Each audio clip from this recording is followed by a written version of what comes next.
Boston All the way Celtics. 3, Eddie hits. WBZ-FM and HD Boston 98.5. The Sports Hub. Essential Sports Hub headline presented by Celsius Energy Drink. Matthew Nye scored twice, and that includes an empty net goal as Toronto won for only the third time in their last 15 games last night. 4-2 over the Bruins at TD Garden. The Bees got an Elias Lindholm goal a little more than 5 minutes into the game for an early lead, but they fell behind 3-1 and never caught up. Marco Sturm's team came out flat. Didn't bring it in. Unfortunately, we didn't have it today. We can talk about whatever we want, but it was just overall, it was just not. Red Sox lost to Minnesota yesterday 15-6 in Fort Myers to wrap up their preseason with a record of 13-16. Next up, the regular season opener tomorrow afternoon in Cincinnati. And the University of North Carolina last night fired head basketball coach Hubert Davis after they were beaten in the first round of the NCAA tournament by VCU. Sports Hub headlines are brought to you by Dr. Matthew Lopresti and Leonard Hair Transplant Associates, the hair doctor of Hardy, Charlie McAvoy, and Tuukka Rask. Call 1-800-GET-HAIR for a free consultation. I'm John Wallach on Boston's Home for Sports 98.5 The Sports Hub. Your next update at 6:30. Boston Talk Sports. Trade break May. We all know what, but we won't say what. Yeah, worst take on these airwaves in the last 24 hours.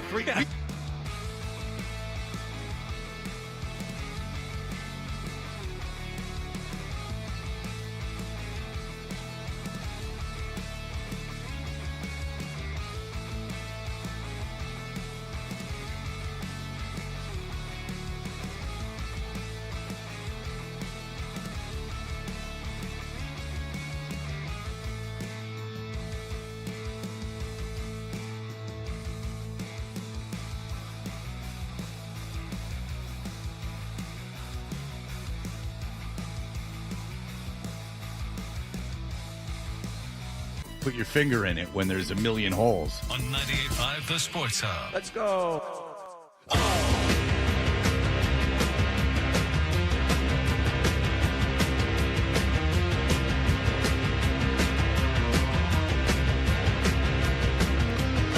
He's fraudulent. It's all a lie. Smoking your ass. You're nothing. Welcome in to Toucher and Hardy. Another day without Freddie T, who will be back tomorrow, but Michael Holley is back. What's up? How you doing, Mike? Man, I'm doing great. You all right? Happy to be back. Got up early, got a good shower. Hardy? I got a good shower this morning, not last night. Yeah, but you're doing it wrong. And you know why? You know why I shower? Just if you don't shower in the morning, your hair doesn't look right. No. That's not it. I shower in the morning before I come here. Yeah. I make a point of showering before I do morning radio because, as John Wallach knows, used to do a 10 to 2 shift, and there's something about the funk in a morning radio studio. Oh. When you come in after the morning shift. Yeah. And when you get used to it, you don't really smell it. But that next crew coming in, like I always think, like the funkiest locker room of all professional sports, the funkiest one is hockey. Far and away, right? Easily, because it's that sweat and that gloves. winter sweat. That's it. Knock your ass over smell when you walk in there after practice. So, it's the gloves more than anything. Yeah. Oh God! So the studio. When you got, 3 or 4 people who haven't showered and they're doing 4 hours of radio, there's a little funk that kind of emanates. Now, and I don't want to give that. I don't want to pass that on. I would say that's true across the board at this particular outlet property. I think the afternoon guys might have something to say about the funk that's left over from the show before them. Specifically left over in the seat you're sitting in. More so than the funk that's left from this show. And before you said it was guys. the gloves, I think this is the shoes, right? Yeah. That is It's a lot. It's just a lot. It's a lot. It's the shoes plus. I had the brilliant plan last night of once I realized that yesterday was going to be a no nap day. It's just the way the day played out. And I said, all right, I'm just going to push on through, but I'm going to shower at about 8:30, 9 o'clock at the absolute latest. hopefully time it like in between intermissions, during the second intermission of the Bruins game, right around there. I'm going to watch as much of the third period as I can in bed, fall asleep while that's going on, figure out what happened in the morning, go to bed nice and early. All right, I go upstairs after I, get done working. I got the game on in the background doing some work, and the dog is in bed with my wife, which is pretty common. This is normal. You allow the dog in bed. Does the dog sleep in the bedroom? No. Okay. But at that point, I generally say, okay, come on, time to go outside, one more time. And, you go downstairs for the night. And my wife says, she's so comfortable. She's already been out. She's so comfortable. Okay. All right. So take a shower, get into bed. It's later than I wanted. It's about 9:30 at this point, but I'm going to catch the end of the game, and, everything's fine. The dog lays with her back up against my wife because they're in love, these two. They are, they inhabit the same soul, which means I get the feet. And, I'm laying there and I'm watching the end of the game, and she's fine. The second the TV goes off, about 9:45, I'm like, okay, this is not I'm not getting my full 7 hours, but this is going to be close. I'm going to be more well-rested than normal. The dog starts on the every 5-minute kicking schedule. And see, when you said that I get the feet, I was thinking, your wife's? Yes. Or the dog's? Yeah. It's a dealer's choice. And I there. heard you guys saying it's not a foot fetish, by the way. Yeah. Wife, fine. Dog, not so fine. Well, we had Ian Eagle on yesterday, and he was talking about the joke that was made at his expense during the first round of the tournament when he and his son, were calling the same game. Yeah. Ian's on the TV, and Noah is calling it on Westwood 1. And someone said, oh, and I hear you two are even sharing a hotel room. And he's like, oh, yeah, it's, this is wonderful father and son bonding. And people started emailing him and saying, I think it's wonderful that you're spending time. He said, are you out of your freaking mind? I'm not sharing a hotel room with my son. We're both grown-ass men. What do you think? We're sleeping head to toe in a twin bed at the Ramada? No, we do not sleep head to toe like that. I get the feet of the dog. She starts kicking me about every 5 minutes. And I'm like, you know what? That's the last time. I'm just going to drift off. I'm not going to let it bother me. This goes on for 45 minutes. I finally get up, and I'm tired. I'm almost asleep, but I know I'm not going to be able to sleep. I got to take the dog downstairs. So now it's 10:30. You're so patient. And then I once I get back upstairs, it's after 11 before I can fall asleep again. So much for the early to bed, well-rested. That's the most frustrating thing. And I understand what we do here is not life and death, but when you're trying to get sleep, it's the worst. You go to sleep with the best of intentions, and all of a sudden it's 11:30. No, you go to bed with the best of intentions. Right. Okay. But the point is, you're looking at the clock and said, okay, if I fall asleep right now, I get 4.5 hours. And, of course, you can't fall asleep right now. There is tossing and turning, and then it's 30 minutes later, and you're screwed. That's how it works. I can't believe you let the dog stay in the bed that long. Yeah, you're right. It's on me. I probably would have. No. I was going to say 10 minutes, but that's just too long. Yeah, I know. You said 45 minutes you're dealing with a dog kicking you? Yeah. And you're trying to sleep? But not constantly. Just, I'm like, okay, she's going to kick me, but now I'm like drifting off. And then now she's, she has her dream. What the hell is she got to be stressed about? Nothing. Now, let me ask you this, Michael. Yeah. Where do your 3 diapered angels sleep? I forgot. The pugs that have to wear the diapers. The pugs that are incontinent, at all yes. time. Well, they sleep. They sleep in a kennel. They sleep in 3 pugs, 2 kennels. Oh, interesting. So there's still the one that the other two are trying to kill. Yeah, trying constantly. Constantly. They're like, hey, when we're together, when we're looking at them, oh, it's all good. If you walk out of the room, it might go down. It might go down. She's so the little one is so annoying. I get it. I always say to her, I get why they attack you. Oh. I get it. You are a nuisance. Yeah. She just constantly just jumps up on them and and she still kind of nips at him a little bit. Yeah, that's a problem. I'm like, did you remember the last ass kicking you took? Yeah. You don't remember that, do you? So she gets her own kennel. She gets her for her own safety. For her own safety. She's not in Gen Pop. Because if we put them all in a kennel, we'd wake up and she'd be out. How dangerous can pugs be, really? Okay. How dangerous are they? I'll send you pictures. When you're a pug, really? When you're a pug, yeah, okay. Pug on pug. But I got a different animal story for you, though. Because not only do we have 3 pugs in the house, did I tell you we have a tortoise? I think you have told me. I have not. I've not heard it didn't this. make an impression on me because We got a surprise. I don't mean yesterday, who though. cares in terms of your story, but honestly, who cares about a tortoise as a pet? That's right.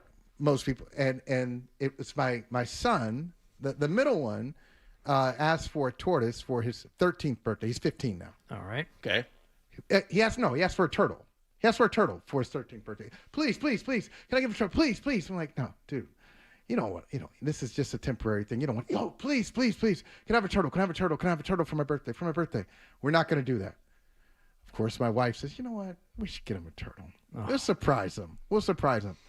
So he already had a name for the turtle before we got it. It would be Squirtle. Squirtle the turtle. Right. But thank you.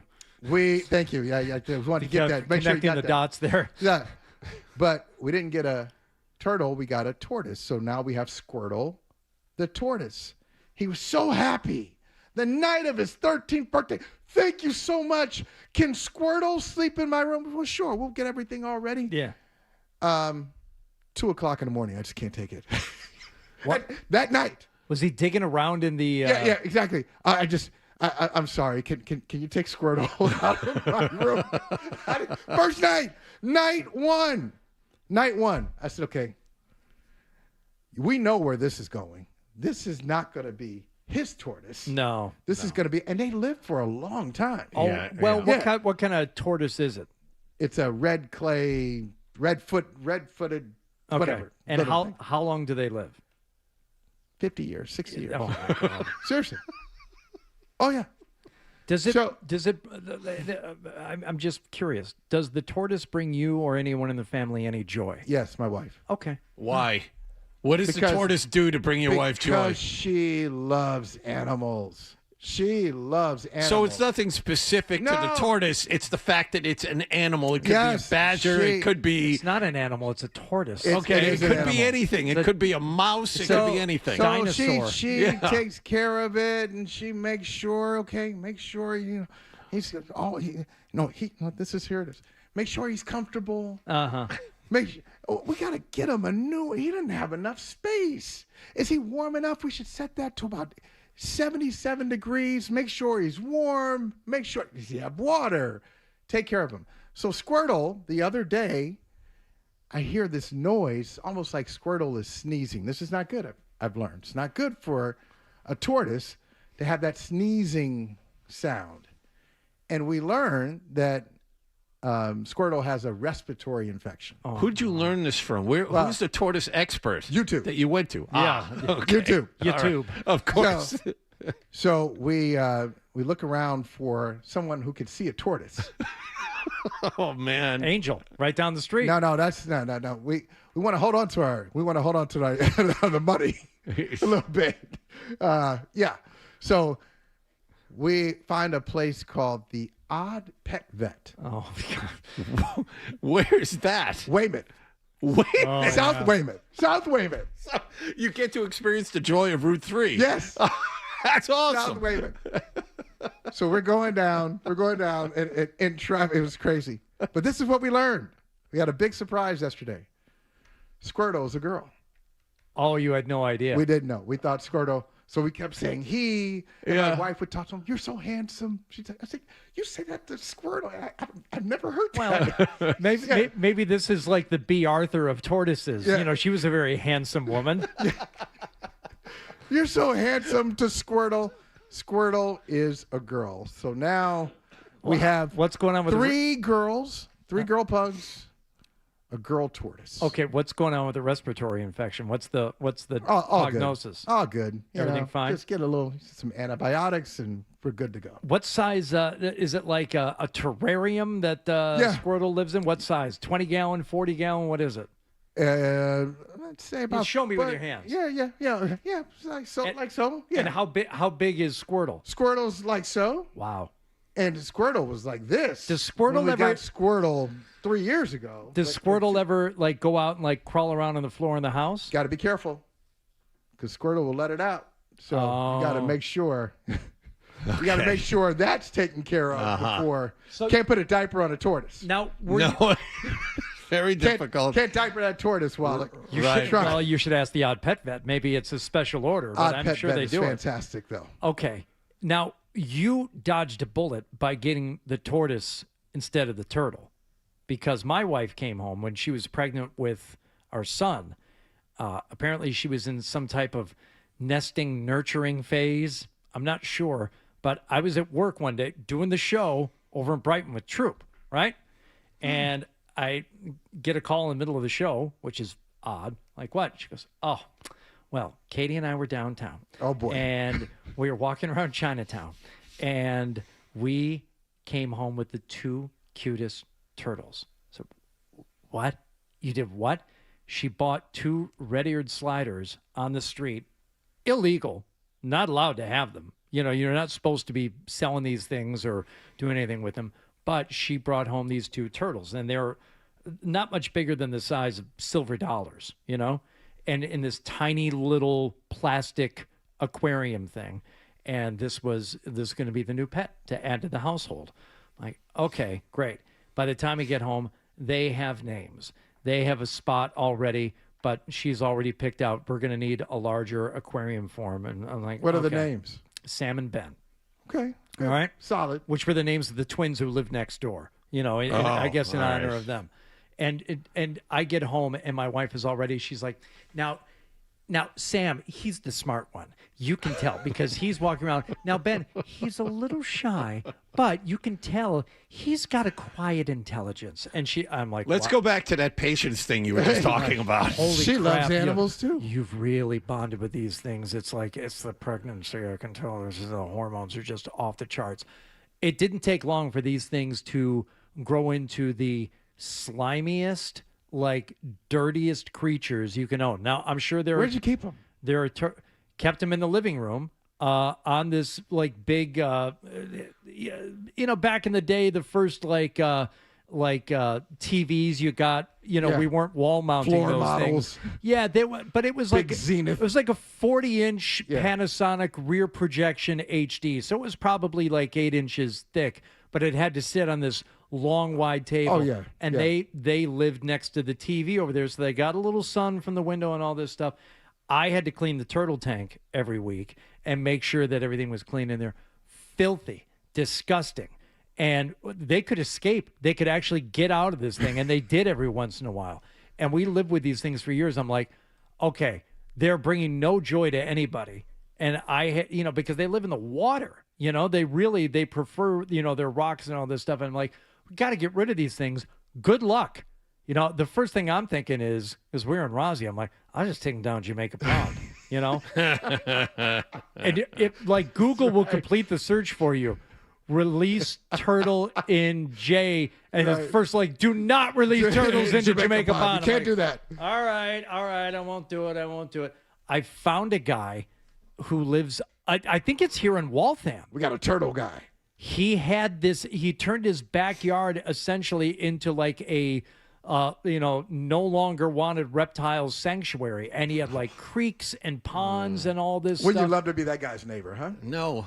But no, you know what? It was beautiful. And I took him up there and my daughter went with me. And she's like, yeah, I don't care about these things. I'm like, I know you never did. It was your mother. But, now your brother's born and it's years later and she doesn't care either. And my daughter was kind of sad. It's like, I wonder if they're going to miss us. And I opened up the thing and these 2 turtles jumped into the creek, swam away as if like, thank God, get us out of there. Yeah, please, these crazy people. Yeah, we've been freed. Last thing that we wanted. But that was Sam and Ben. Sam and Ben, who were, you could not imagine like a dirtier, like more disgusting thing. So what was thing so you nasty have to clean. about him? Like, there's a slime that accumulates like on the sides of the tank and the turtles, and it's like we had a big enough tank. It's like, but you need like high-end filtration system, and it's like a constant battle of keeping everything at the right temperature and the right, health for the water. I'm like, you had these things for how long? probably 4 or 5 years. 4 or 5 and years. They got pretty big, yeah. You held on that long, and you were the primary cleaner for 4 or 5 years. I was the only one. The only one. I was the only one that did anything with those turtles. But I could see Hardy. It's a task that So needs Hardy, to be I think completed. Hardy's got a soft side. Then. No, I think it has nothing to do with being a soft side. This was, like, for instance, power washing his garage floor. It's another thing that brings him pleasure. It's a task that needs to be completed, like cleaning the tank. As gross as it was, he looked at it that way. He didn't look at it as, oh, God, it's another pain in the ass. It's something around the house that made the house better, and so Hardy slotted it that way, and that's why the Turtles lasted 4 or 5 You're years, absolutely correct? Right. Yeah, it was something to do. It was Yes. another task to be accomplished, and, a certain satisfaction in knowing that I was the only one that was going to do it and do it right. So you correct. cleaned it. You're the number one cleaner. Did you talk? Because the whole talking to animals thing. It's a thing. Anybody with animals knows that, or plants. Were you the only one talking to the turtles as you cleaned? I didn't talk to them. This is silent work. No, yeah, this was. I'm cleaning. You don't even say, you know what? This is nastier than usual. Look at you. I felt no attachment to them whatsoever. You're slimier. Yeah, Look how slimy you are. Yeah, exactly. And your wife didn't talk to him after Quiet Intelligence and the Shy one. No. That lasted a couple weeks. Just didn't care. And then the twins next door, Sam and the real Sam and the real Ben. They moved to Hingham. They're gone. They're gone. I feel like, what's that story? What's that? Is that a Shel Silverstein story? Oh, yeah, that's right. This is sad. It's very sad. Yeah. Like that kid sitting on the stump at the end. Exactly. The giving drink. That's what that is. I've given you everything. Yeah. That's right. Just a stump. Yeah. That's right. You're gone. You don't even come back to visit. That's it. Wow. I choose to believe that they're living their best lives.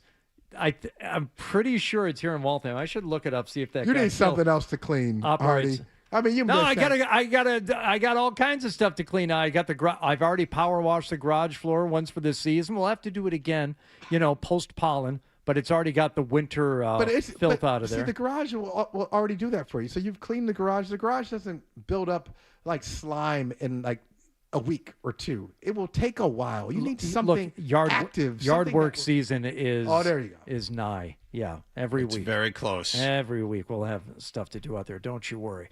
All right. The Bruins happened last night. A big news development in the world of college basketball. So we'll get to all that when we find out what happened last night. Next on Toucher and Hardy. More Toucher and Hardy.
You got a bunch of stuff wrong when you talk. So much for this country. Dutcher and Hardy. I guess this country's a bunch of buffoons that don't know the rules.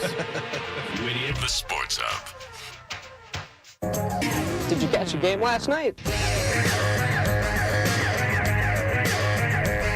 Dutcher and Hardy here on 98.5 The Sports Hub. I just realized, as we were talking more about Squirtle the Tortoise, that I too have been to the Odd Pet Vet there in South Weymouth. Oh, man. It's a great place. A guinea pig boarding situation back when my daughter had a Spicy Louie, the guinea pig, and no one else would take him for a week. And I took him down there, and there was a big bird, big hawk perched on the counter there. I'm like, is this guinea pig going to be all right? And I'm like, yeah, don't take him out of the box. He'll be in a different room. He's not sleeping in the same room with a hawk. You'll be all right. I get nothing out of this, but I highly recommend the Odd Pet Vet. Yeah, that was great. It was great. All right, Good so, folks. John. Yes. What happened last night? Well, let's start with the Bruins. They opened up a back-to-back at home last night against Toronto. Every game, as you guys know, so important now. Very crowded playoff picture kind of at the bottom of the bracket. A lot of teams kind of jockeying for a couple of spots. The Maple Leafs entered this game in a free fall. They had lost 12 of their last 14 games, and they were without Auston Matthews, who's out for the rest of the season with a knee injury. The Bruins, if nothing else, started well. Yoki Haru around the far side, out to neutralize, 2-on-1. Here's Elias Lindholm, scores!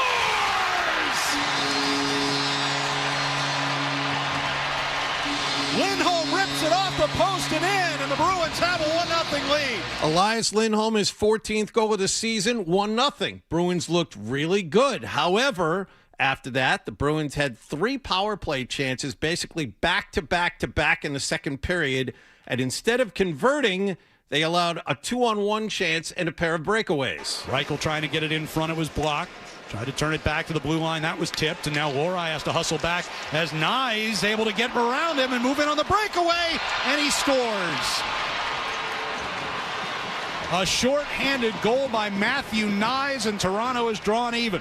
Watching Lohrei get spun and taken down to the ice, trying to defend that breakaway.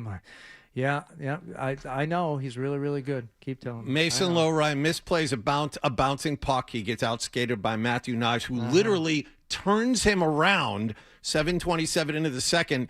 It was tied at 1. The second period was as bad as I've seen the Bruins play in a long time. They should have been down 5-1. Jeremy Swayman was amazing in the second period. Bailed them out, 5-6 times? Several. Some great saves in that period. Kept them in the game. So it was embarrassing how bad this team played, considering the time of year it is. You have the game at home. You have a team that basically has lost any will whatsoever to succeed because Matthews is out for the season. They're not playing well, and you come out flat. It's amazing how the will gets reinvigorated, though, when you've got odd man breakaways and, you're all alone one-on-one against the goalie. And, again, credit to Swayman for stopping a bunch of those. But they had so many chances. It's like, you know what? Hockey's fun again when you're playing a team that's playing like this. I think the Maple Leafs were really enjoying themselves last night. I would have lost so much money last night. I thought this was a no-brainer. Mm-hmm. Like,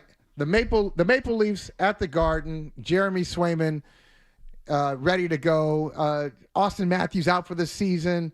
I mean, this is an easy 2-pointer. Got this one. The Bruins gave up 12 odd man rushes in this game. That's shocking. 12. Most times, if you ask a head coach, and Marco Sturm said this afterwards, if you give up 2 or 3 a game, that's bad. They gave up 12 odd man rushes yesterday. So it was 2-1. The Bruins, it was 1-1.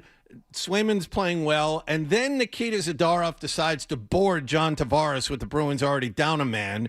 He was assessed a 5-minute major, and that gave the Maple Leafs an extended look at a power play. Domi will carry it to the Boston line. Gives to Tavares, to Domi, left circle. Steps right to the front and scores. Max Domi with a power play goal just 15 seconds into the 4-on-3, and the Toronto Maple Leafs have their first lead. Now, it's quick when the public address announcer, Jake Zimmer, is still announcing the penalty, and the guy scores. Yeah. That's how fast that was. So it's 2-1 Toronto during a 4-on-3, because when Zadorov went, he took a guy with him who tried to retaliate, a 2-minute minor. So it was a very complicated situation. It was a 4-on-3. That's when Domi scored the goal. The teams played 4-on-4 for a while, but the Zadorov major carried into the third period. The Leafs had almost another 3 minutes of power play time. The Bruins killed it off, but Matthew Nylander scored on his own rebound just after the man advantage expired. 3-1 Toronto early in the third period, but the Bruins weren't done. McAvoy right circle, goes around behind the net, centering pass, came through to Zark, over to Pasta, and he scores! Nice goal.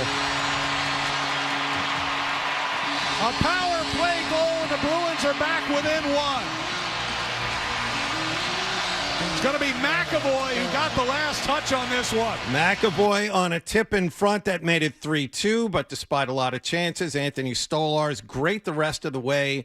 Casey Middlestat took a tripping penalty in the final minute when the Bruins had the extra man on.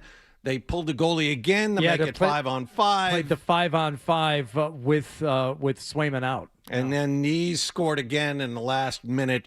Toronto 4, Bruins 2. Yep. And Hardy's thinking, why did I stay up for this? I stayed up to watch this. I'm watching this in bed with my dog. Getting kicked. Yeah, what a waste. Yeah. Sloppy. A sloppy game. What I would give for a night. tortoise right now. Yeah. It just lived in a tank. That's right. A little, 2 floors below me. Respiratory infection, but that's all right. Get some antibiotics. We're good to go. Yeah, but no screaming, no barking, That's no right. kicking. You're fine.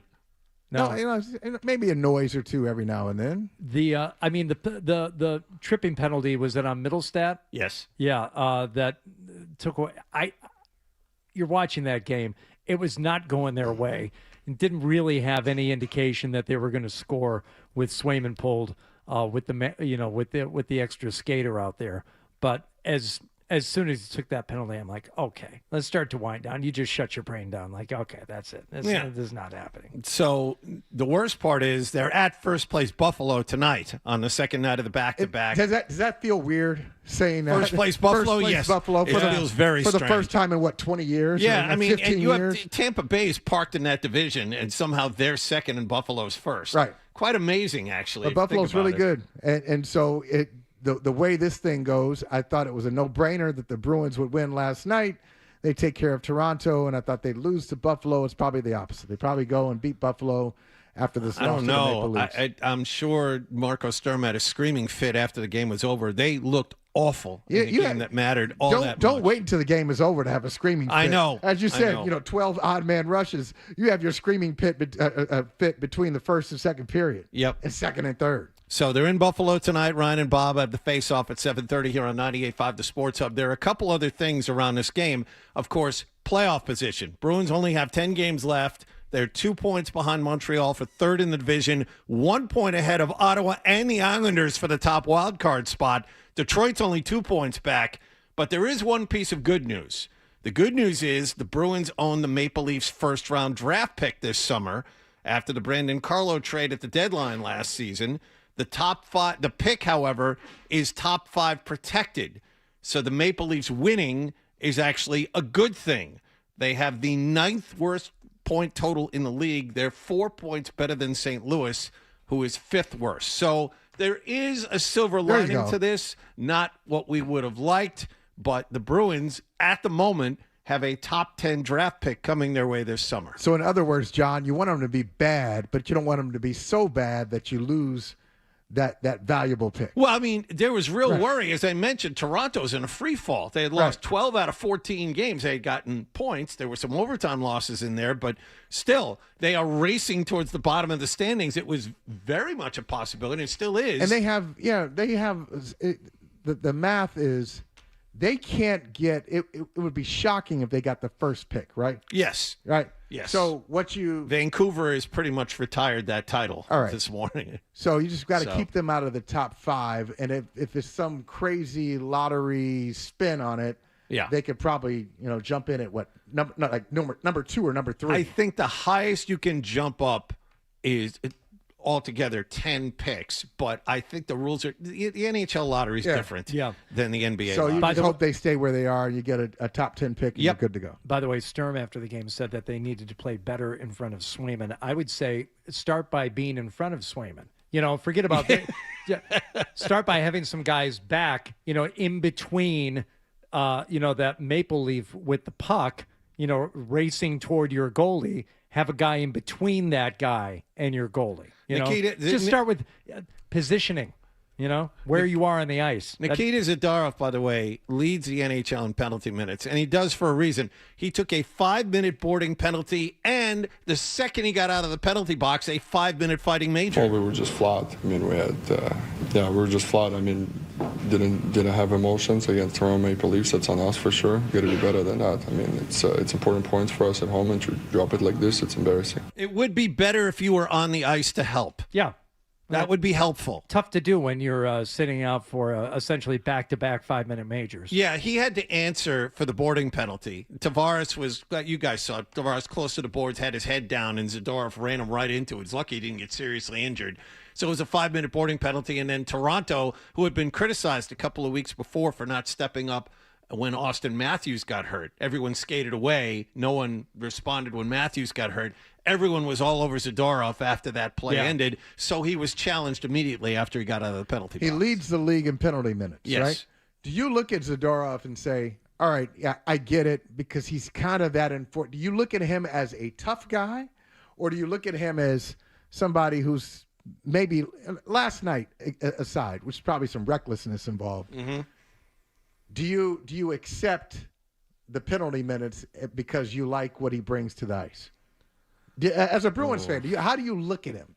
Last night was the negative on top of that. Look, I would say for the most part, yes.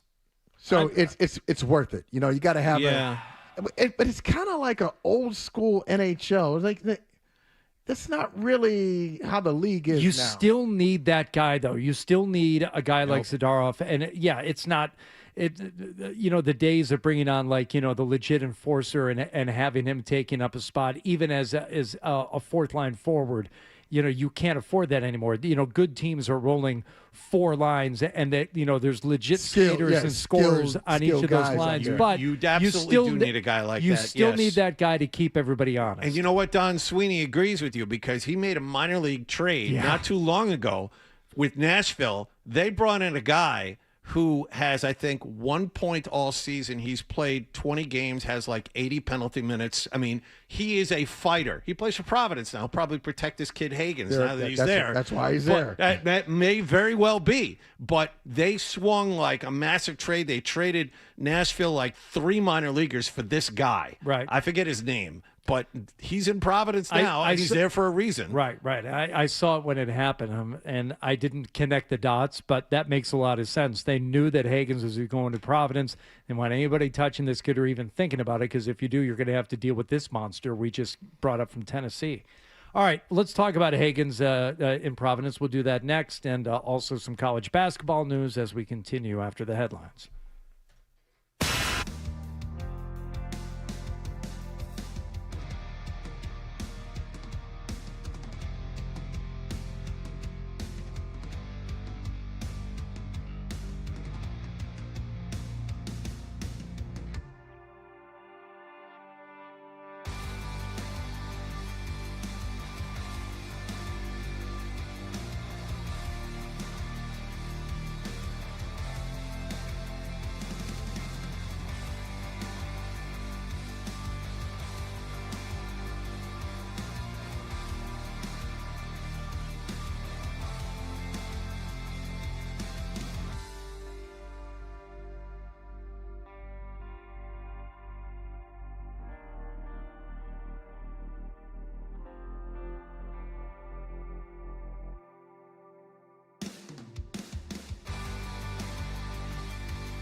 2 nights ago, 19-year-old Bruins first-round draft pick James Hagens participated in his first pro practice yesterday. He joined the Providence Bruins at Amica Mutual Pavilion. Yeah, it was it was fun. It was really exciting being out there, being able to my first pro practice. It's definitely something I'll never forget. He also knows that just because he's there, it doesn't mean that it's a brief stepping stone to the National Hockey League. He understands that this is one of those situations where he's just going to have to flat out earn his keep. The Bruins played him on the wing at practice, not at center. That's pretty much an agreed upon move, so that will prepare him to play wing in the National Hockey League. Charlie McAvoy played 4 games in Providence 9 years ago, signing an amateur tryout, played there, bumped right up to the Bruins and participated in the playoffs. The question is, how long will James Hagens be there? 2 games. 2 games. Come on. That's it? Hey, listen, John. I don't want James Hagens to think he has to earn it. No, James, you don't have to earn it. We want to see you. We are anticipating your NHL debut. Think about the last time there was a Bruins prospect or player that you said, wow, I can't wait. I can't wait to see him play. Like, when did that happen? It's been a while. Like, who was that? Was it McAvoy? I don't know. It might have been. Might have been. I mean, does waiting for Pasternak count?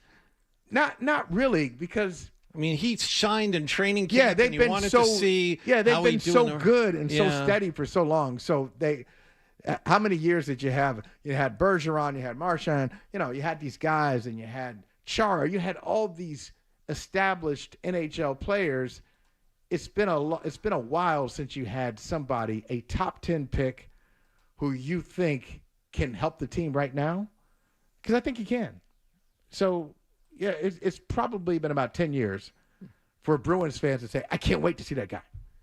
So come on, bring it on, Hagens. We don't want 4 games, 2. Couple games. Well, Providence, I think, plays back-to-back tonight and tomorrow. Thank you very much. I think. I got to double-check that, but yes. Home and away. I don't know. Well, I don't know All if right. they're taking a long road trip to Hartford or something. They have one. Didn't they have a game in Springfield? They have a game in Springfield? I don't know. They didn't play last night. All right. I think their first game in Springfield. I think it is. So give me some Springfield, give me some Providence, and then join the Bruins. Get used to without playing the full Darth Vader shield over your face, and get used to that for a little while, and see how it goes. That's right. You're in the National Hockey League now. You That's don't have right. Say goodbye to the cages. Yeah, we'll let you have that little. It still amazes me. Those guys, and I think a lot of guys would probably prefer to play without the little visor too. Yeah, like no, get in the way, man. I'd want a suit of armor. But Springfield, you're right. Springfield tonight and a back-to-back Friday, Saturday. Okay. All right, that's enough. I'm down. Get him up. Get him playing next week. Fine. Get him here next week. Yeah, sure. I'm all for it. The big story though of the morning, other than the Bruins, the University of North Carolina, they fired head basketball coach Hubert Davis last night after getting bounced in the first round of the NCAA tournament last week. Matt Norlander covers college basketball for CBS Sports, and he says North Carolina's first call for a replacement will be to a familiar face. Here are the names you need to know for North Carolina, as has been told to me that the school and its leadership will be initially targeting. Brad Stevens, yes, that Brad Stevens, he is on the list. Whether or not he would seriously consider this remains a very, very, very open question. There's a lot of skepticism that he would even consider it. However, Norlander continues. However, I did talk to a source about Stevens in the past week, and that source did say that, internally Stevens has not swore off ever coaching again. It's not like he left the sidelines with Boston to go into the front office and he'll never do it again. But if he wants to coach again, like almost any NBA job that he would want, he could get. That being said, it's Carolina, and the point is whether he's going to do it or not, North Carolina is going to ask him if he will be their head coach, and he is the number 1 person on the list. Their first call will be to Brad Stevens, who has said many times he is done coaching. He's a masshole. He wants to be good for here. him. He loves Duncan. He wants to be here. But this is the Lamborghini of college coaching jobs. College basketball has no more Lamborghinis. Nobody's a Lamborghini of college basketball. There's no way. There's no way Brad Stevens or anyone else, I would think, unless it's their lifelong dream to coach a program like North Carolina. And there are very few that are like North Carolina. I get it. This is it. It doesn't get any better than that. But having been there, when he was with Butler, and now been away from in a different world that is the NBA, to go back to college and think it's anything like the college that you coached years ago, it's a totally different world. Why would you want to go back and try and navigate the NIL and all the stuff that's going on? It's totally different now. Hardy, he knows that. Hardy, you nailed it. You said if it's your lifelong dream, well, life is different now. Life is different than when you first had the dream. The dream has changed. Yeah, I mean everything.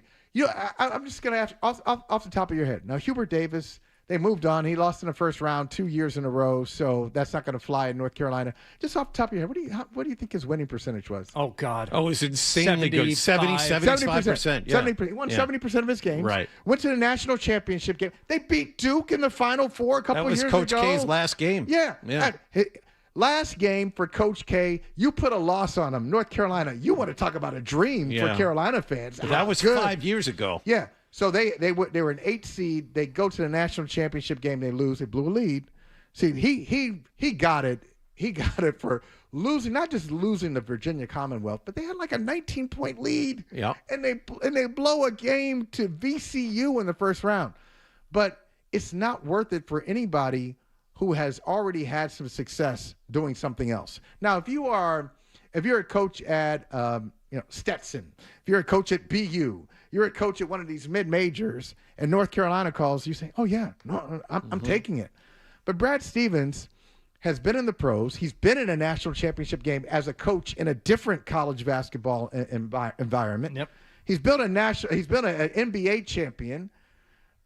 He doesn't have to deal with one and dones and all the transfer portal and all this annoying maintenance that it takes to be a college basketball coach.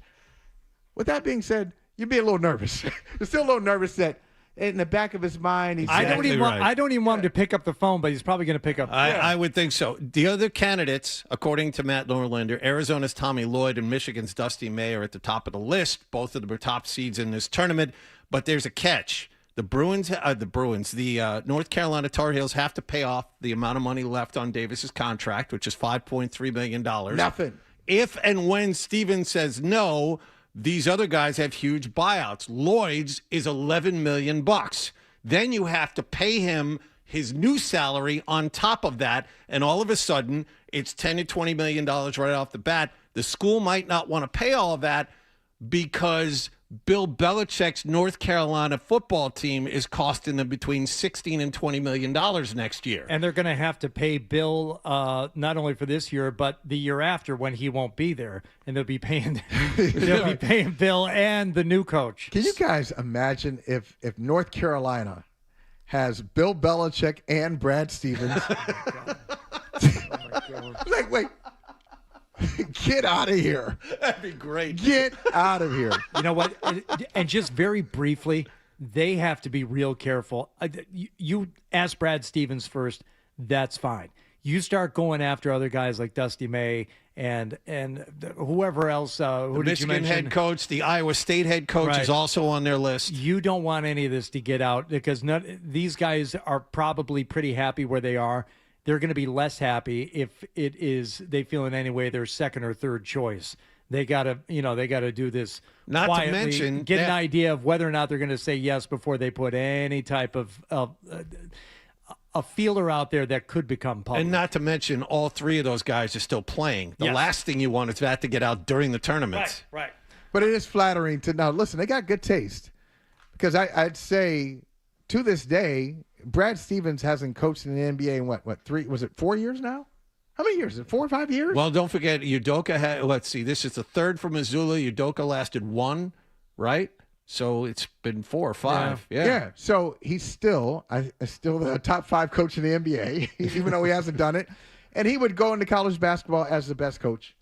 It makes sense for them, of course. He can put together a team. He can evaluate talent. You've seen him coach. Yeah, he fits all the checks every box, but I don't think there's a chance. But if he had coached today, he would be so frustrated if he were coaching at Butler now. So Butler in the previous college basketball world, before the portal took off, he was a master at getting those guys who were not 5 stars or 4 stars, maybe something 3 and 4 stars, and then getting them to play their best for 3 or 4 years. I think Gordon Hayward left early, but 3 or 4 years, getting those guys to play at a high level.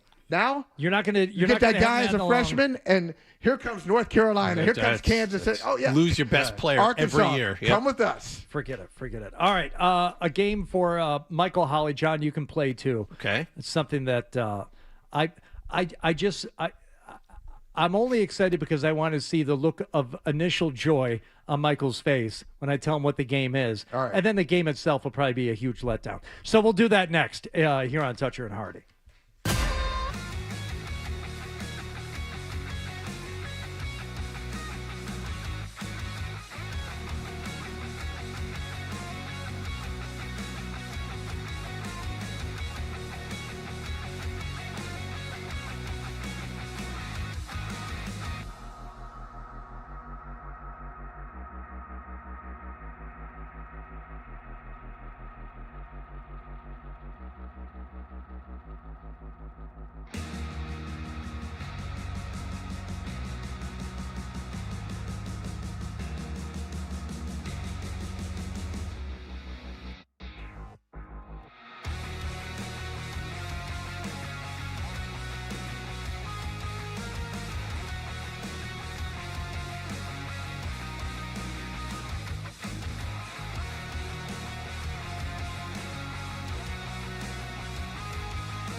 Essential Sports Hub headline presented by Celsius Energy Drinks. Bruins lost to Toronto last night 4-2 at TD Garden. Elias Lindholm and Charlie McAvoy scored goals for the Bruins, but Matthew Nye scored twice for the winners. Bruins finish up their back-to-back in Buffalo tonight.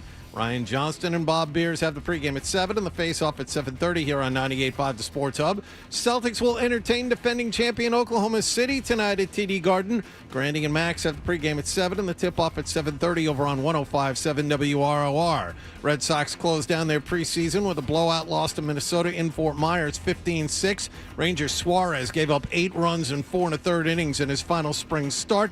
Sox visit Cincinnati tomorrow to open up their regular season. Connerly Early has made the team, and the lefty will start Game 3 of the season. And in college basketball news, a very big job opening this morning after North Carolina fired head coach Hubert Davis last night. Sports Hub headlines are brought to you by Corona, the official cerveza of Major League Baseball. Savor every moment of the game and turn this baseball season into your own private island. Limes in. Play ball. Must be 21. Relax responsibly. I'm John Wallach on Boston's Home for Sports, 98.5 The Sports Hub. Your next update at 7:30. Diving effort. He's got a breakaway. Throws it in front. Coming to the slot. The Sports Hub.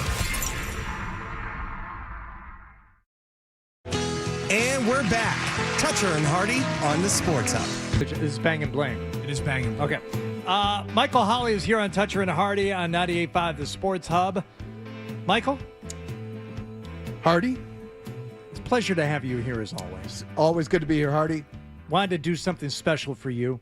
I appreciate that. Something that fits with the radio station and especially this show, but I would say the station overall. You know, this show is a cross between different things. Obviously, we talk about a lot of sports, but we talk about a lot of cultural things, popular culture. Every show does. Felger Maz have done it at least twice in 17 years. Talked about something other than sports. I heard it one time. It was great. That's when you stop and went, what? Yeah. I heard it that time. Wow. I remember that day. It's great. And, you know, we have varied interests. We have varied lives. You know, we all come with different things to the table. And Michael Holley, you are a perfect example of that. In that, while you have a background in sports journalism, an author of books and a personality and analyst, but you also enjoy not only the work of certain people, but you call some people actual friends. And I told this to Fred Toucher last week, and he was very, very impressed that you had befriended, after first being a fan of, Vernon Reid. Oh, God. From the band Living Colour. Yes. Right? It's very impressive. Very impressive to everyone who knows of the band. And I got to thinking, I said, you know, it doesn't just stop there, this crossover between sports and music and personalities. Sometimes it goes even deeper. And there's a crossover between the things that happen musically and the things that happen in other popular culture. Things that we're all familiar with. So, Michael, today we will test your knowledge. Okay. Of one of your favorite things, the band Living Colour, as it compares to something else. Is it Living Colour or In living color. Everybody here is equally kind. Now, here's how it's going to work, Michael. Oh, it's great. I'll tell you, like that. Stop it right there. It doesn't get better than this. It doesn't get better. This is the best. So, honey, right what'd now. you do at work today? Oh, it's so good. We talked about Living Colour, and in Living Colour, we did it. Jim Carrey, Jamie Foxx. Now, this is all the weigh-ins. Something that I think is not unique, but particularly evident in the 90s, where there's a lot of crossover between titles of songs and movies and television shows. So what I'm going to do is I'm going to give you the title. You have to tell me, you're good. Is it the name of a song by Living Colour, or is it the name of a sketch from the television show In Living Colour? I'm telling you, really, you should stop it now. It can't get better. It can't get better. Just That's the why idea, I say the premise is great. the setup is so much better than the execution. All right. We got to do it. Living color or in living color. All right. A couple of layups to get things started here. All right. Because I want you to do well. I truly do. Thank you. I appreciate that. We will start with. Now, again, for the uninitiated, and for those who were not watching the sketch comedy show. The show. You got to go back. Go to YouTube. Watch it. See a young Jim Carrey. See a young Jamie Foxx. If you were not watching the sketch comedy show in living color in the 90s, you could easily be fooled by this. Michael Holley, I predict, will not be fooled by question number 1. The title is Glamour Boys. Is that the name of a song by Living Color or a sketch from In Living Color? That is a Living Color song. Correct. That is from the album Vivid. Vivid, yeah, I first believe. one. Yes. Same as Cult of Personality, right? Yeah. Little steel drum in there. Yeah, they really bring up I'm fierce. They've added a little island flavor, more island flavor to it now when they do it. Well, they had to do something to explain Corey Glover's the bodysuit. Yeah, the body glove. Wetsuit. Yeah, with the short version, which really didn't take off as a fashion statement. Wildly uncomfortable to wear outside of the water. He still is pushing the envelope fashion-wise. He still does. Oh, he's not wearing the body glove though. Now, doesn't wear that, but he wears a lot. He's in pretty good shape too. All right, good. Still. All right. There was, I think we all believed for a time in the 90s that Corey Glover was Danny Glover's son. That was one of those things that pre-internet you couldn't check. Yeah, no relation. No, not at all. But he was in that commercial, that Army. What are you going to do? The Army commercial? I don't know. What are you going to do? Remember, they were all sitting around at the diner and they're talking about their careers. That's Corey Glover? Corey Glover. Before, and he was also in Platoon. How do I not know that? I didn't know that. Oh, yeah. He is? You knew that? No. Well, 12 did. I didn't know that. I didn't know that either. Yeah. So that is pre-Living Color fame. Yeah, exactly. Okay. Well, that's why the Danny Glover rumor was so prevalent. Because he was an actor. Okay, he's an actor. Last name Glover, must have some relation. All right. Let's try this one. All Up in the Family. Is that the name of a Living Color song or a sketch from In Living Color? That is an In Living Color sketch. You are unbelievable. What a lucky guy. Yes, you are. Now, listen, we all love certain sketches. I love that. First of all, I love the show. I love both. So you're giving me two loves at the same time. So I just. Well, I don't think I'm gonna go so far as to say I'm not gonna miss one. I'm not gonna miss a single one. Okay. Here. Whoa. I am going. Whoa. Perfect. I'm gonna pitch a perfect game today. I do not question your love of the band Living Color or Vernon Reid. I mean, there's fantastic outfit. Those guys are phenomenal. I do question, though, maybe just your memory of all In Living Color sketches. Let's just say, much like Saturday Night Live, they weren't all home runs. Boy, the way Count Basie played. Soul Train was a hit parade. Bros like us, we had it made. Those were the days. This was the parody, the black version of All in the Family called All Up in the Family. And you knew who you were There were no black Republicans. Mister, we could use a man like Marcus Garvey again. Okay. Well, listen, maybe all the sketches weren't hits, but you think about the cast. The cast was like so many people who were a part of In Living Color. You've forgotten about, like Jennifer Lopez. J-Lo was one of the Fly Girls, right? Part of, you just go back and look at the alums. Okay. Well, Jim Carrey. What a collection of talent. Jim Carrey famously auditioned for Saturday Night Live, and Lorne Michaels turned him down. Mm-hmm. He was like, "No, we don't do that here." You missed that one, Lauren. Well, missed it. Now, this is a very unpopular opinion. Don't tell me you're not a Jim Carrey fan. Most of his work, I would say, on In Living Color, and a lot of the stuff he did in the movies, like Fire Marshal Bill, I don't think is one bit funny. You didn't like Fire Marshal Bill? I thought it was hilarious. Okay. a wee bit over the top for my particular. But that's have you not watched the man work? That's it. That's what he does. He is the king of physical comedy. I mean, Which that's really what he does. I like him when he's like actually doing a little bit of acting, like Liar Liar. I think that's good. You know, I think the Truman Show is fantastic, where he's not doing, like tremendous amounts of slapstick. Dumb and Dumber, okay, but I think that gets its own, that gets its own thing, and it's wildly over the top, but it's funny. You can't help but think that's somebody who loves him was in his ear saying something similar to what you said, which is why he started doing the Truman Show and all the. What other was stuff. the one where he's a writer and loses his memory and winds up in some town and they mistake him for somebody else? Eternal Sunshine of the Spotless Mind. Yeah. No, it was something else. I'll look. Well, it up. but I think like a lot of funny people, it's like I can act too. Right. I can do other things, and probably somebody whispered to him, "Hey, why don't you tone it down a little bit? Why don't you show him what else you got?" Yeah. And he started to do it. The Majestic is what I'm thinking of. I don't think that I've was seen one of those things where he really tried to act and would not be funny at all, and the movie was terrible. It was 3 hours long. All right, John. It was awful. All right, John. He tried. All right. Look at him defending Jim Carrey. Well, all of a sudden. Because you probably went over the top. You went over the top. That's on me. Sorry. You're ripping of Jim Carrey. Let's try this one. All right, here we go. Living Color or In Living Color? Unpoetic Justice. That's also a In Living Color sketch. It's unbelievable. 3 words. Fabulous. Yes, that is.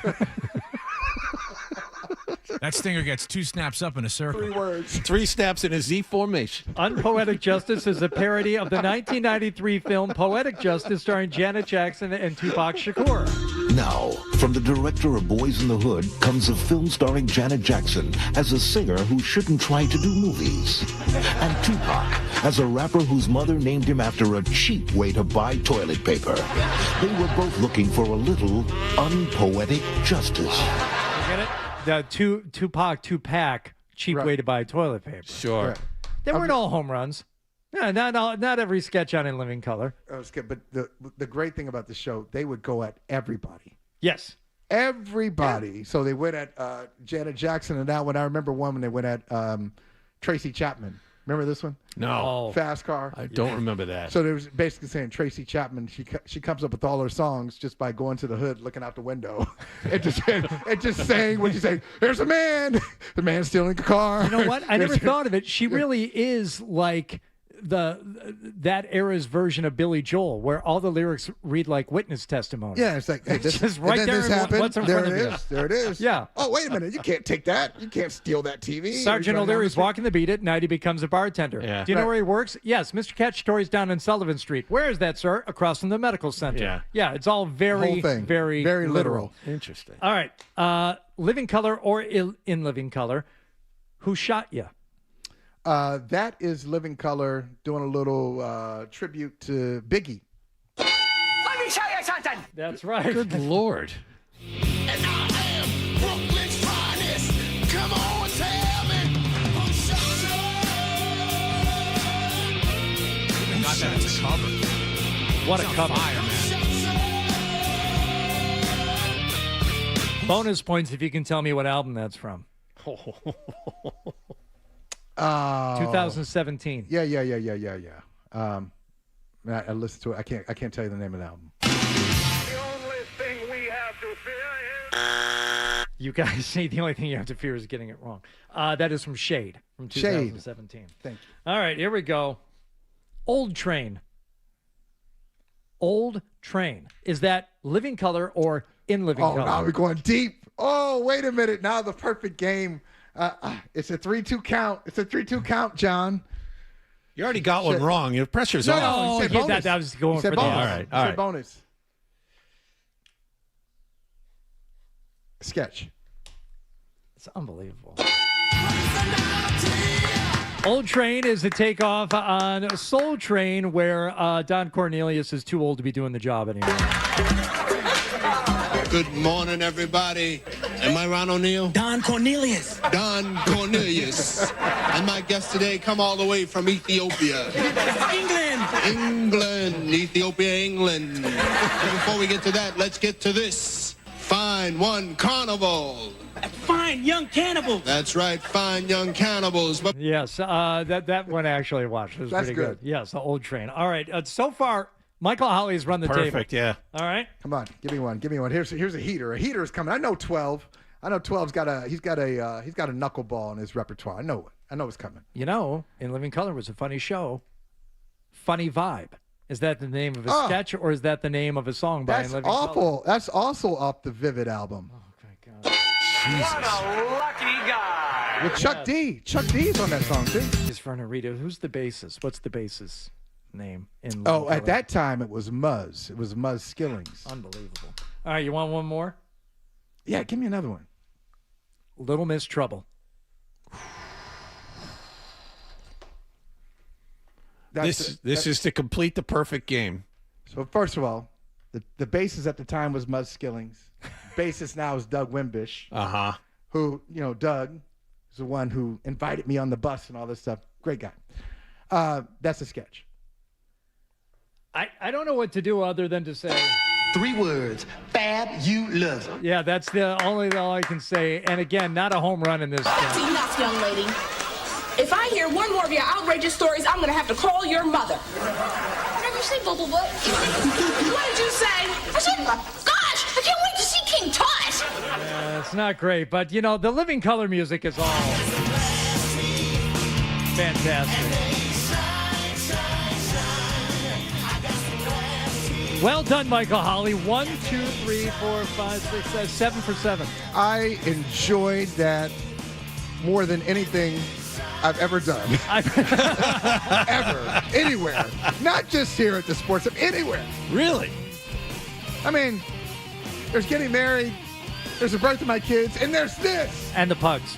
Don't forget the join the tournament your pugs. That's now you're going to. Don't have to put a diaper on that sketch. That's right. All right. Dan Roach will be joining us next here on Toucher and Hardy, so stay with us. Is it Living Color or Toucher and Hardy will be right back.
That's what I want on my tombstone. On the Sports Hub. Oviedo will come out of the bullpen, where we at rotation-wise right now.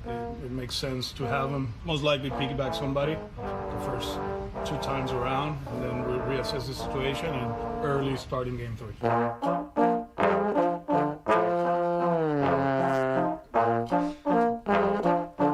I don't know if this is appropriate. This is the time when, come on. This was sent to me by one of the listeners in conjunction with our Thuppets contest. He said, I know you've been taking all these song submissions, but I would like you to have this Adam 12 as a fellow trombonist to play this baseball season. So happy opening day. I think Dan. This is oddly sad. I know, and I think Dan deserves something sincere and something celebratory as we are just hours away now from opening day. From WBZ TV, joining us on Toucher and Hardy, Dan Roach. Say hello to Wallach and Michael Holley. Gentlemen, good morning. How are you? Everything good? I woke up this morning and I hopped out of bed and I was just on my mind doing things and I was just kind of like, da, da, da, da, da, da, I bet you did. Yeah, of course you did. Do you ever crawl out of bed? Do you ever sheepishly remove yourself from bed? I imagine more often than not you are hopping out of bed. He doesn't sit there on the edge of the bed and sit there and think for a couple of minutes. Do you ever put your head in your hands and say, Jesus Christ, what am I doing? Only when I work with Fred. Okay, yeah, well, that I believe. All right, very good. Well, happy almost to opening day, Dan. Are you ready? Is everything feel like it's ready to go? My wife went to work out this morning, and she came back into the house, and I was having breakfast, and I was at the kitchen table, and I had charts out and my iPad, and I was just kind of getting ready and gearing up for the season. I had a fantasy draft earlier this week, so. Yeah, it starts to feel good. It starts tonight. You get the Yankees and the Giants as the first game, and then the Red Sox coming up against the Cincinnati Reds for 3 games. So Sox against Tito, which is kind of cool, and it should be fun. It's supposed to be, I think, a little showery in the morning tomorrow down there, and then sunny. So and near 80 degrees for opening day. So 4 o'clock start should be perfect weather for baseball coming. What happened to baseball tradition? Wait a minute, wasn't it supposed to be? I mean, Cincinnati always had the first game. Would go first. Always had the first game. I know it's probably been a long time since that they continued that. What? Don't you miss that, Dan? Aren't you? You seem to be a baseball purist, a romantic. Don't you think it should be the Reds and Red Sox first? Yes, and they always had a big parade, in Cincinnati. That was kind of the cool thing about the Reds opening up their season. So, yeah, I'd be all for that. A nice parade, and then into the ballpark we go and start the season. But life's changed, Michael, so you just kind of deal with it the best you can and just make it your own little world and just enjoy it in the best way that you can. So I do. So it's back tonight. You'll get a peek of it. You got to go to Netflix to watch that, but you'll get a peek of it, and then it all starts tomorrow. And the cool thing is you have it in your pocket from now until November, basically.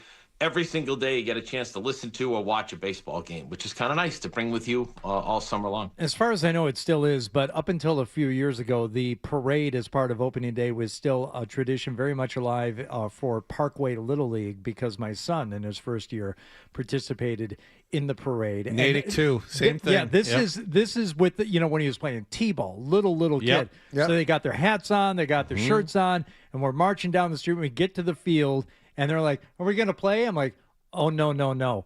And my buddy Brian was managing the team as they're all sitting quietly on the field waiting for Mayor Walsh to give his speech and, local assembled dignitaries. And he said to the boys, no, simmer down, boys. This is a big day for our local politicians.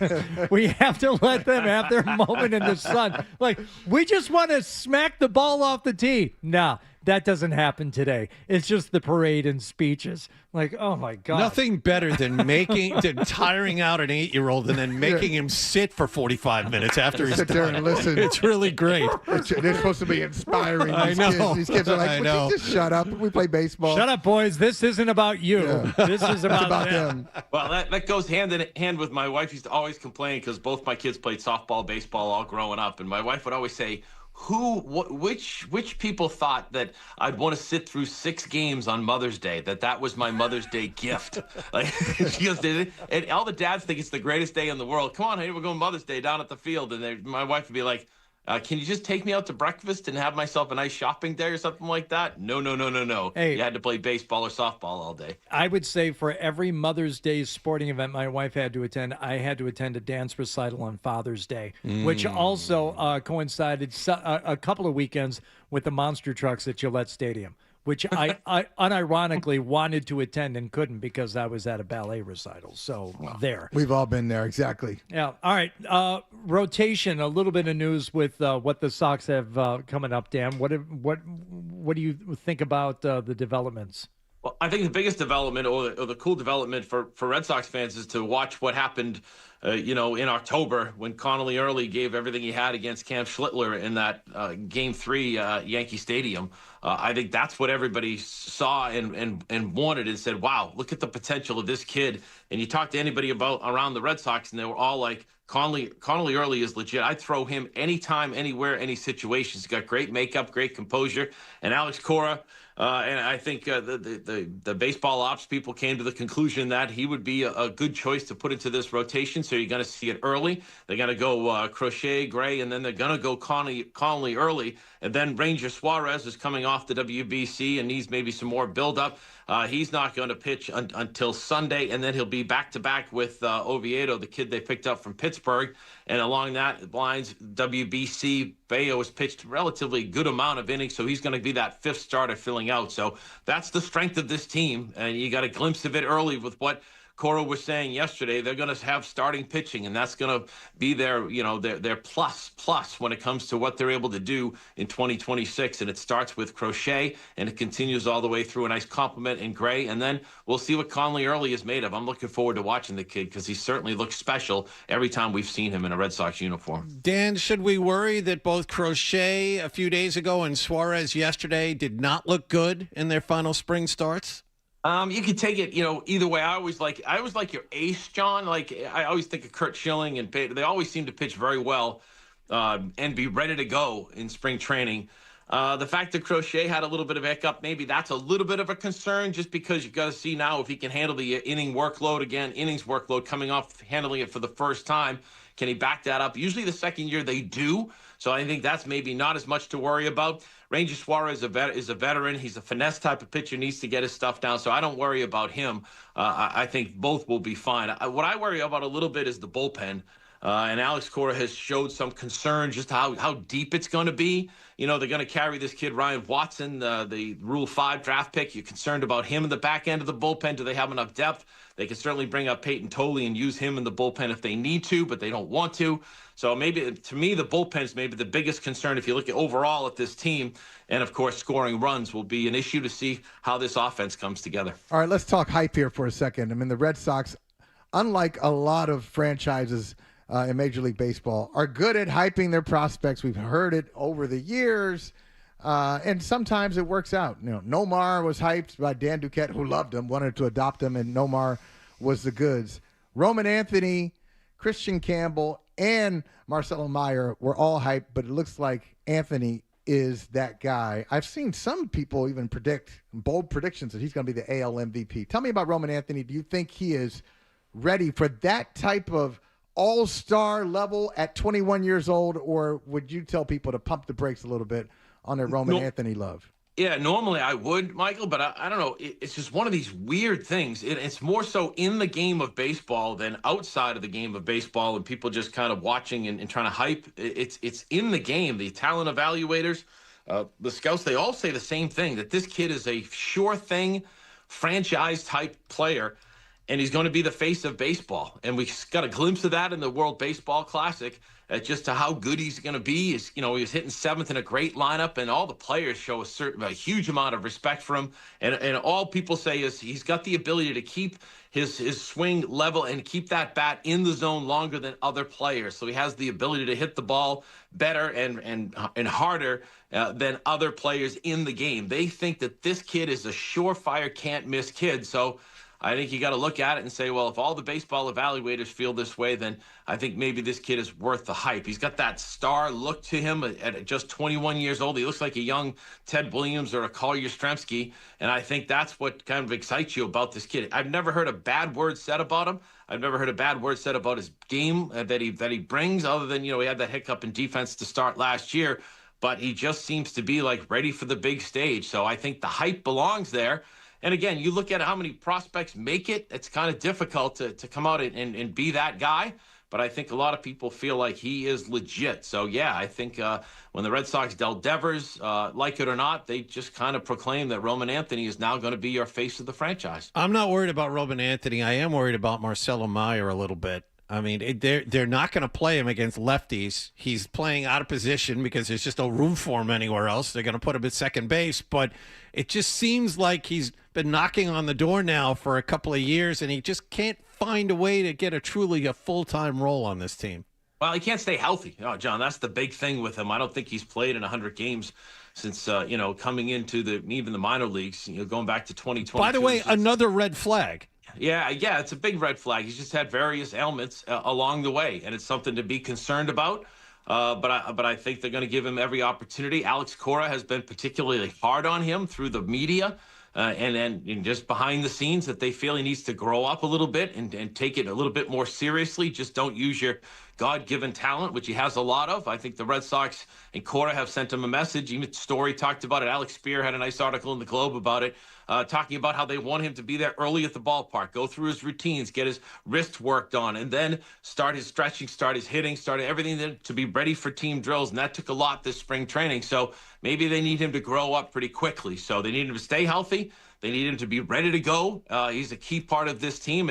And like you guys were saying, you look at all the prospects, and there's been a lot of hype around all of these prospects, but Christian Campbell is back down with a different swing in the minor leagues, trying to work things out to come back to where he was a year ago when they signed him to that lengthy contract extension. Kyle Teal was part of the Crochet deal, so he's in Chicago. And out of the big four, you've got Meyer, a big question mark, and you got Anthony, hopefully to be that number one guy in that face of the franchise. But certainly have a lot of prospects, but if you just need one or two of those guys to pan out, and you kind of go from there. Rafaela certainly looks like he's going to be one of those prospects that stays.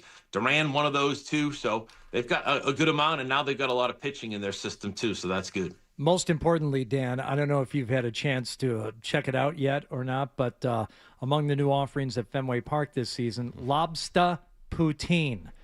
Lobstah. Yeah, get Lobster Poutine. Have you had a chance to sample it, and could you imagine anything more delightful than having a collection of seafood under the blazing sun out there in the bleachers, say in the middle of July? And it's only $39.99. Right, right. I'll take a Fenway Frank wrapped in foil, steamed, a little bit sticky. I'll take that any day of the week. Just give me a couple of those, and I'll be good to go. So, no, I'm not a lobster kind of guy. So that's what I look for when I come to the ballpark. Scorecard, couple dogs, and you're good to go. All right. What do you have to tweet to have John Henry respond to you like he did to Shaughnessy? What do you have to do? What do you have to do to get his attention? Yeah, man, I don't know. Those days have gone by, Michael. It used to be much easier with John to get in touch with him, but not anymore. So, Isn't that unbelievable? was interesting. I think the stat was he hadn't talked with the beat writers in 5 years. I think it's longer now. 5 or 6 years. So how about you? But he sees you, Roach. He's got to talk to you, right? Yeah, but now that I do more of the Patriots full-time, full season, he'll say hi, but that's about it. Oh, you're off the baseball bandwagon now. You're cheating on him. Oh, he'll say hi, but then add, but that's off the record. Right? It used to be great, Michael. When they first arrived, I remember the day that they bought the team. It's just like they couldn't have been better. And Tom Warner, John Henry, everybody sat down, did things. Lucchino, it was great. And slowly but surely, it got worse and worse and worse. And it's a shame, too, because I like talking to them. They were interesting. I once did a roundtable for our Red Sox show that we had in the mid, 2000, when the run was going on in 2004, 5, 6. I put the three of them in chairs, and I do a little roundtable with them, and they were great, going back and forth and what have you, talking about their experiences. So, I mean, I don't know. It's just kind of the way the world has gone. But I'm telling you, it's like a marriage that just kind of went south. Hey, Yes. remember when we used to do this? Remember we used to vacation? Remember we used to go out? I'm like, yeah, whatever. Yeah. No more. it was so great.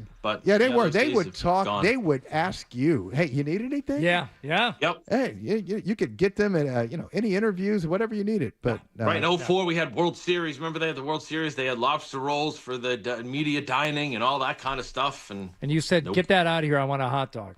I want a Fenway Frank. All right, now Dan they Roach. say, Hey, you can have it. yes. Thank you, buddy. A happy opening day to you. I know it's your favorite day of the year. Oh, wait a minute. Do you have any music? Adam, do you have any baseball music? You want me to play you out? Is that what you want, Dan? Yes. You want me to Yeah, play it's you a out? little underneath me. I wrote this a few minutes ago. You guys good? I see. yeah. Okay, so you want something that's like a little more. Oh, you're kind of springing this on me here. Just give The me natural music theme. Give him that. Yeah, whatever. Yeah, that'd be great. You could do that too. See So, if that's in here. So is this some free verse that you've written, Dan? yeah, right, you know me, Artie. Yeah. Just Here we really, go, Dan. really, Whenever really you're free ready. verse. All right. All right, give me the music and I'll give it a shot, okay? All right, here we go. Hey, it's opening day, and now we get baseball almost every day. The crack of the bat, the zip of the ball, the sound of the crowd, yes, we've got it all. It starts tonight with the Yankees and Judge, battling the Giants and Devers? Oh, fudge. As for the Sox, what do you say? They start tomorrow with Garrett Crochet. They've also got Ramirez, Ranger Suarez, Sonny Gray. 2 stud starters, it's where they chose to pay. Chapman's your closer with Whitlock and Slayton. Moran and Coulomb are your lefties, but maybe Peyton. Roman Anthony is a good franchise player. Yes, he's that good. Ignore the naysayer. There's Duran, Abreu, Contreras, and Story, with Rafael or Meyer and Durbin ready to lead them to glory. Alex Cora is your leader. He won't let you down. In fact, in 2026, he'll guide them to a World Series crown. Play ball. Play ball! Roachy. Oh, Hey, Roachy, I love in the beginning how you rhyme day with day. That's it. The first thing I wrote down. Day, and then I'm like, I'm going to bust his balls on that. I have nothing appreciate else. the effort. You guys I are do, terrible. Way to go, Dan, that Danny. was beautiful. Happy opening day, fellas. All You're not right. gonna bring Right me back down. at you. There he goes from WBZ TV, Dan Roach. Oh, fudge. Oh, fudge. Between that and Living Color versus In Living Color, I think we should just shut it down. I don't know that the show can get any better or worse, so we're gonna stop right here. Now we'll do the headlines and we'll do some more. Hold on. Sports Hub.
acid. Take acid. It's unbelievable. Toucher and Hardy. We'll keep talking about Like you, Fred, I'm not worried. the Sports Hub.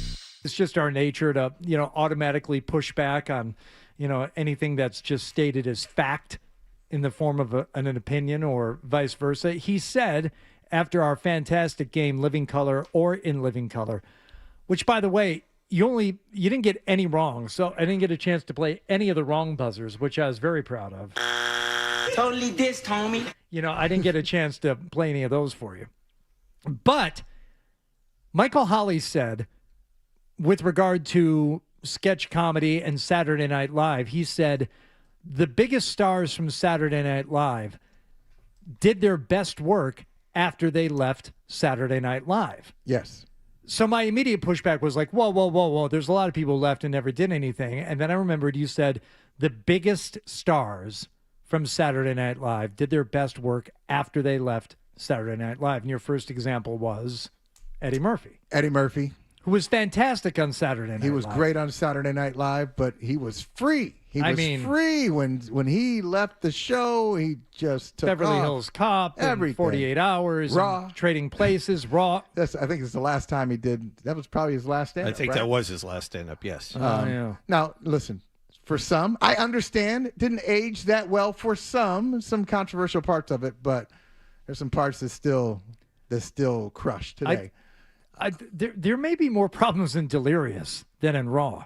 No, Raw's got some problems. Does it? Oh, yeah. I'm more familiar with Delirious. I've seen them both multiple Raw is times. problematic in a lot of ways, but here's the first pushback I have.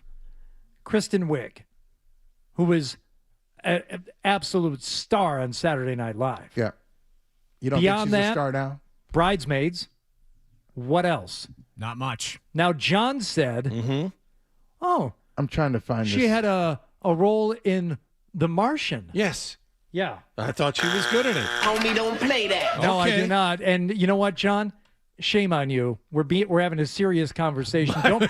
She had 8 lines in The Martian, and she was playing like a straight character. Yes. Like there was no comedy to it. That doesn't mean. Oh, that was her best work? No, I didn't say best. Well, that's the whole conversation. The people who did their best work after they left Saturday Night Live, and you bring up a bit part in The Martian.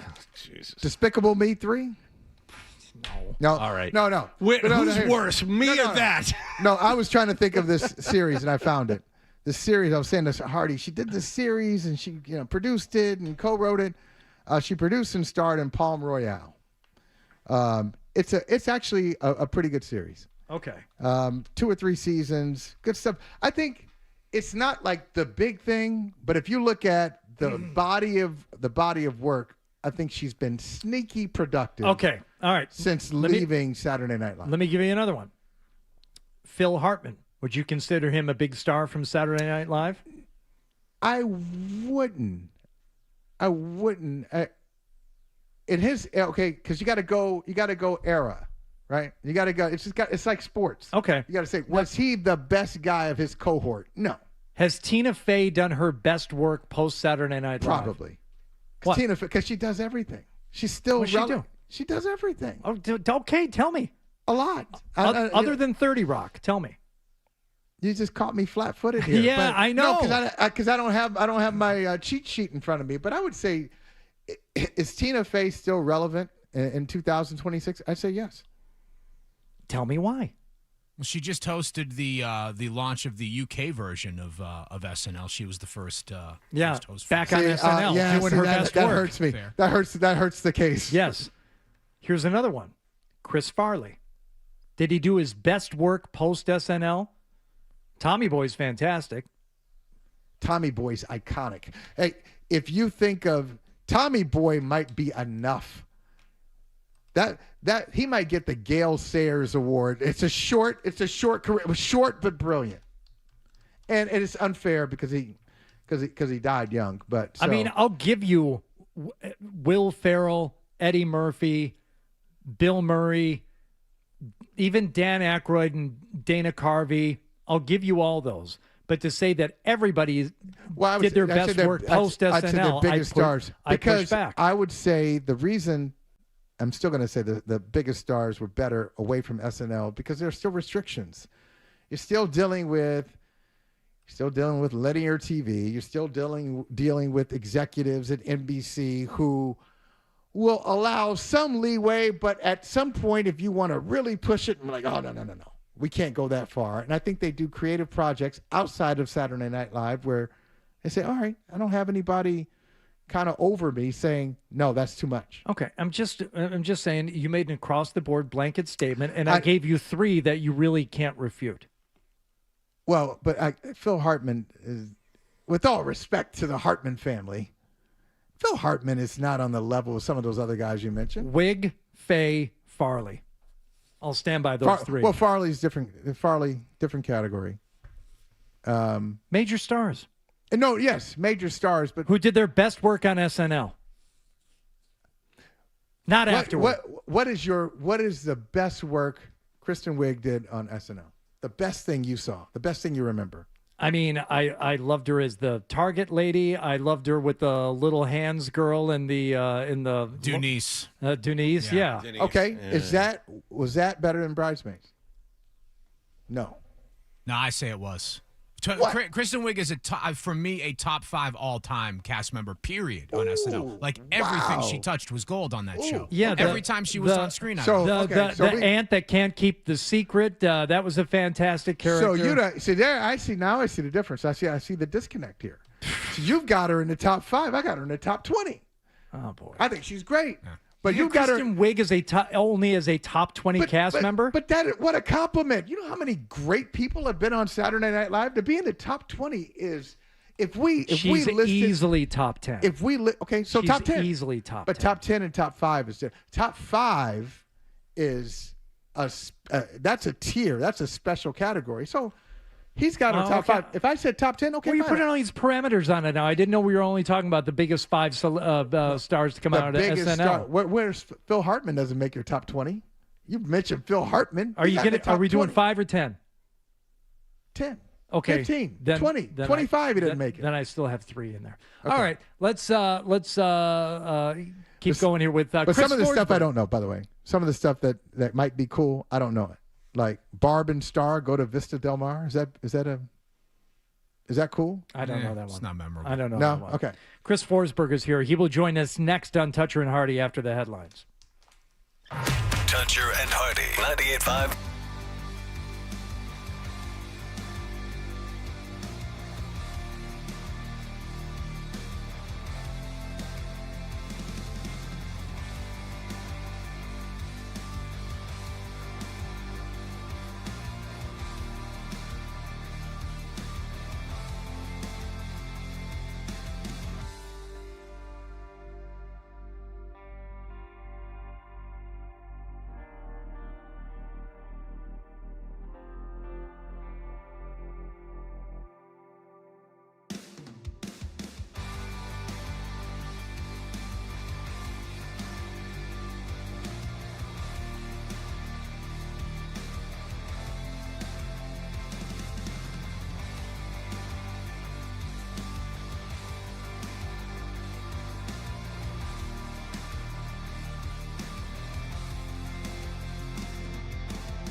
Ice for the winners, and the Bruins are in Buffalo tonight. Ryan Johnston and Bob Beers have the pregame at 7 and the face-off at 7:30 here on 98.5 The Sports Hub. First-round draft pick James Hagens skated solely as a winger yesterday in his first practice with the Providence Bruins. Celtics entertain the defending champion Oklahoma City Thunder tonight at TD Garden. Grandy and Max have the pregame at 7 and the tip-off at 7:30 over on 105.7 WROR. Red Sox wrapped up their preseason with the loss to Minnesota in Fort Myers 15-6. They visit Cincinnati tomorrow to open up their regular season. And in college basketball news, a big job opening after North Carolina fired head coach Hubert Davis last night. Sports Hub headlines are brought to you by the Massachusetts Energy Marketers Association, providing safe and reliable energy services for your home and business. I'm John Wallach on Boston's Home for Sports, 98.5 The Sports Hub. Your next update at 8:30. This is what happens when analysts take over the games, take over the sport. This is where you talk sports. It happens all the time. The Sports Hub. I know. No, you don't know. Everyone agrees that I'm the only one who's not wrong. Right or wrong, they're back. Toucher and Hardy on the Sports Hub. That's right. I went too deep last week, so I'm trying to recorrect. How deep? How deep did you go? Oh, I don't even remember. I went to something that even Chris and John, who were like, neither of us knew it, so that meant it was deep. Yeah. He was digging out like early '90s mixtapes that like were not available on the radio. That's right. Who was the and it wasn't this a wrong genre even, but who was Prince's protege that was supposed to be like Tevin Campbell. Tevin Campbell. Oh, he was supposed round to be and round. Like the next big thing. Can we talk? Wait, for a minute. I mean, hold on. Yeah. Like No, Tevin that's right, Campbell. right. I will fight for Tevin Campbell's catalog. No, seriously. No, you're right. Round and round. No, hey, listen. Can we talk? We might have Two to. songs. We just did that. No. I'm telling you, we may have to go at it again, Hardy. Look, body of work, Tevin Campbell, respectable. Okay, I'm not first round. I'm not familiar with anything outside of round and round. Late first round. First rounder. Can We Talk is like iconic. Okay, slow song. Maybe I'll have to love hear it. By the way, Jeff in New Hampshire had something to add to our SNL conversation about. Jeff, add that. There it is. He was on your side. I know he was your guy. As a matter of fact, I think his point was kind of like in your favor. Oh, okay, and of course, nothing. I think I'm kind of Team Hardy. What? I didn't hear the full conversation, so I don't want to step out of my lane here, but I think I'm Team Hardy. You're Team Hardy. That Kristen Wiig has did her best work at Michael SNL? Holley's The Californians was an all-time skit. God, that one gets old, I think, in a hurry. What? Oh my God! All right, look, if we're gonna now you got no team. Out of here. You were on Team Hardy. Now you're a free agent. Back off. It's the same joke over and over again, and that's what makes it funny. Oh, I walked in, I was like, Michael, do you like what? What are you doing here? Okay, see, that's annoying.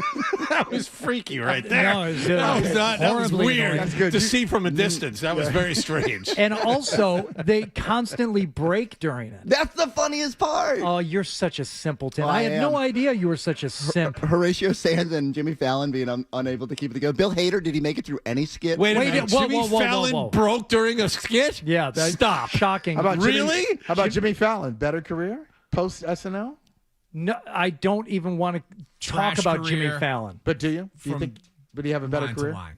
Stop. Would he have had the career if it wasn't? It's always what comes first, right? I don't enjoy Jimmy Fallon's I know. work. I know. You don't across enjoy the it. board. You don't have to enjoy If it. you Answer it though. Is it better for just objectively? Is he better now or better then? But would he have had this opportunity? He's not good. He wouldn't have. I don't think. Right. He wouldn't have. He wouldn't have had the opportunity. But I think he's still. It's life is better for him now than it was then. Okay. But like John mentioned earlier, you wanted to mention Julia Marie Dreyfus. Yes. He wasn't a big enough star for the conversation. She was not a But she star wasn't of a star Saturday Night then. Live. So they didn't know what that fits in the category. You didn't know what you had when you had it, and now you look and go, oh wow, we totally underutilized this talent. There's a lot of people that fit the category that of Michael Holley's blanket statement, did their best work post Saturday Night Live. But I brought up, I think, 3 very good examples that it's not always the case. That's all.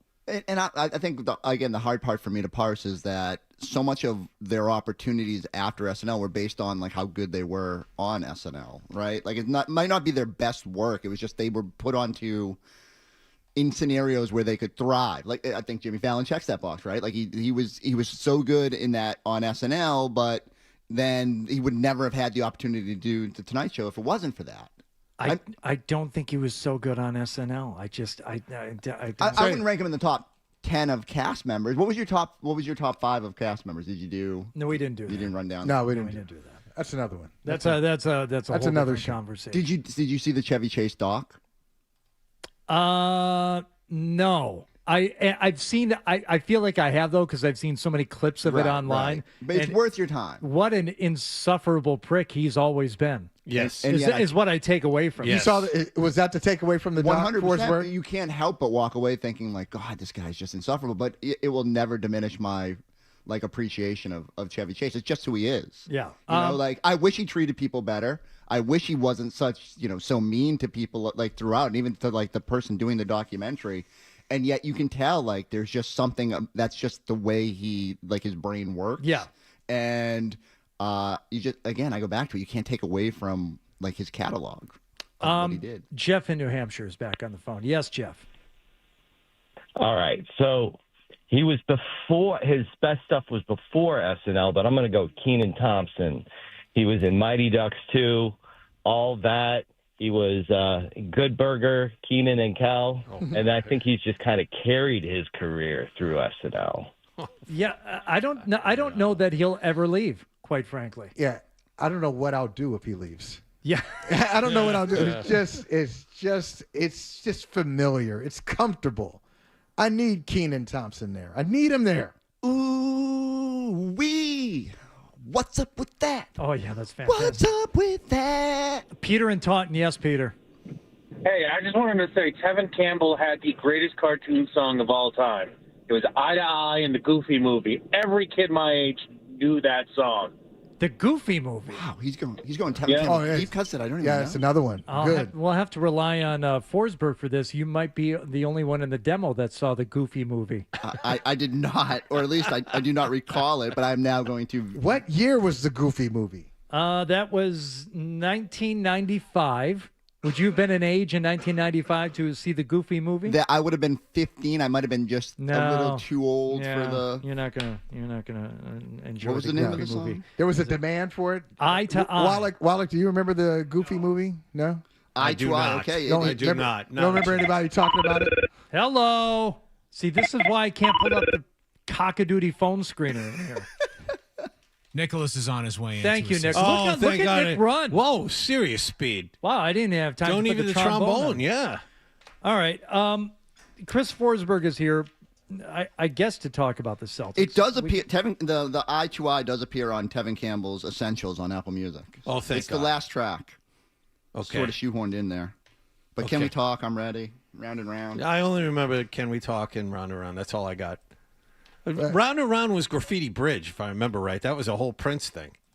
Yeah, the Prince tree didn't work out. It's kind of like it didn't work out the way he wanted it to. He had Tevin Campbell, Morris Day, Sheila E. Apollonia. Apollonia 6. Yeah. Vanity 6. Vanity 6. And Apollonia, who appears in the video for the Eddie Money song, Shaken. Is that her? She's the girl in the car. Oh, man, I didn't put that together. That Apollonia, babe. That's right. Morris Day, they made him perform outside at the Super Bowl in Minneapolis. That's right. I think it was on Media Night. Yep. He got done at Media Night. And like, oh, Morris Day and the Time are playing. Where? Out on the plaza. No. It's 8 degrees. I know. That's Morris freaking Day. You tell him and Jesse and Jerome they can go inside and have the main stage and whatever they want. They were just How dare you? How dare you? They were just happy to be in part of it. And what was that, 2017? They should have been happy to have them. Right. To have any Morris Day performance in the 21st century? Really? You would go see Morris Day? I would. Today? I would. I would go see Morris Day in a second. Re-rack Oak Tree. Let's go Oak Tree. We don't even need to do the time. You're not going. Wait. Morris Day or the Jim Blossoms? Where are you going? I've seen the Gym Blossoms enough times to where I think I would go see Morris Day. Even if you gave me all the numbers 777 93 11, That's I right. still wouldn't. No. I still wouldn't. No. What's your problem with Morris No Day? problem.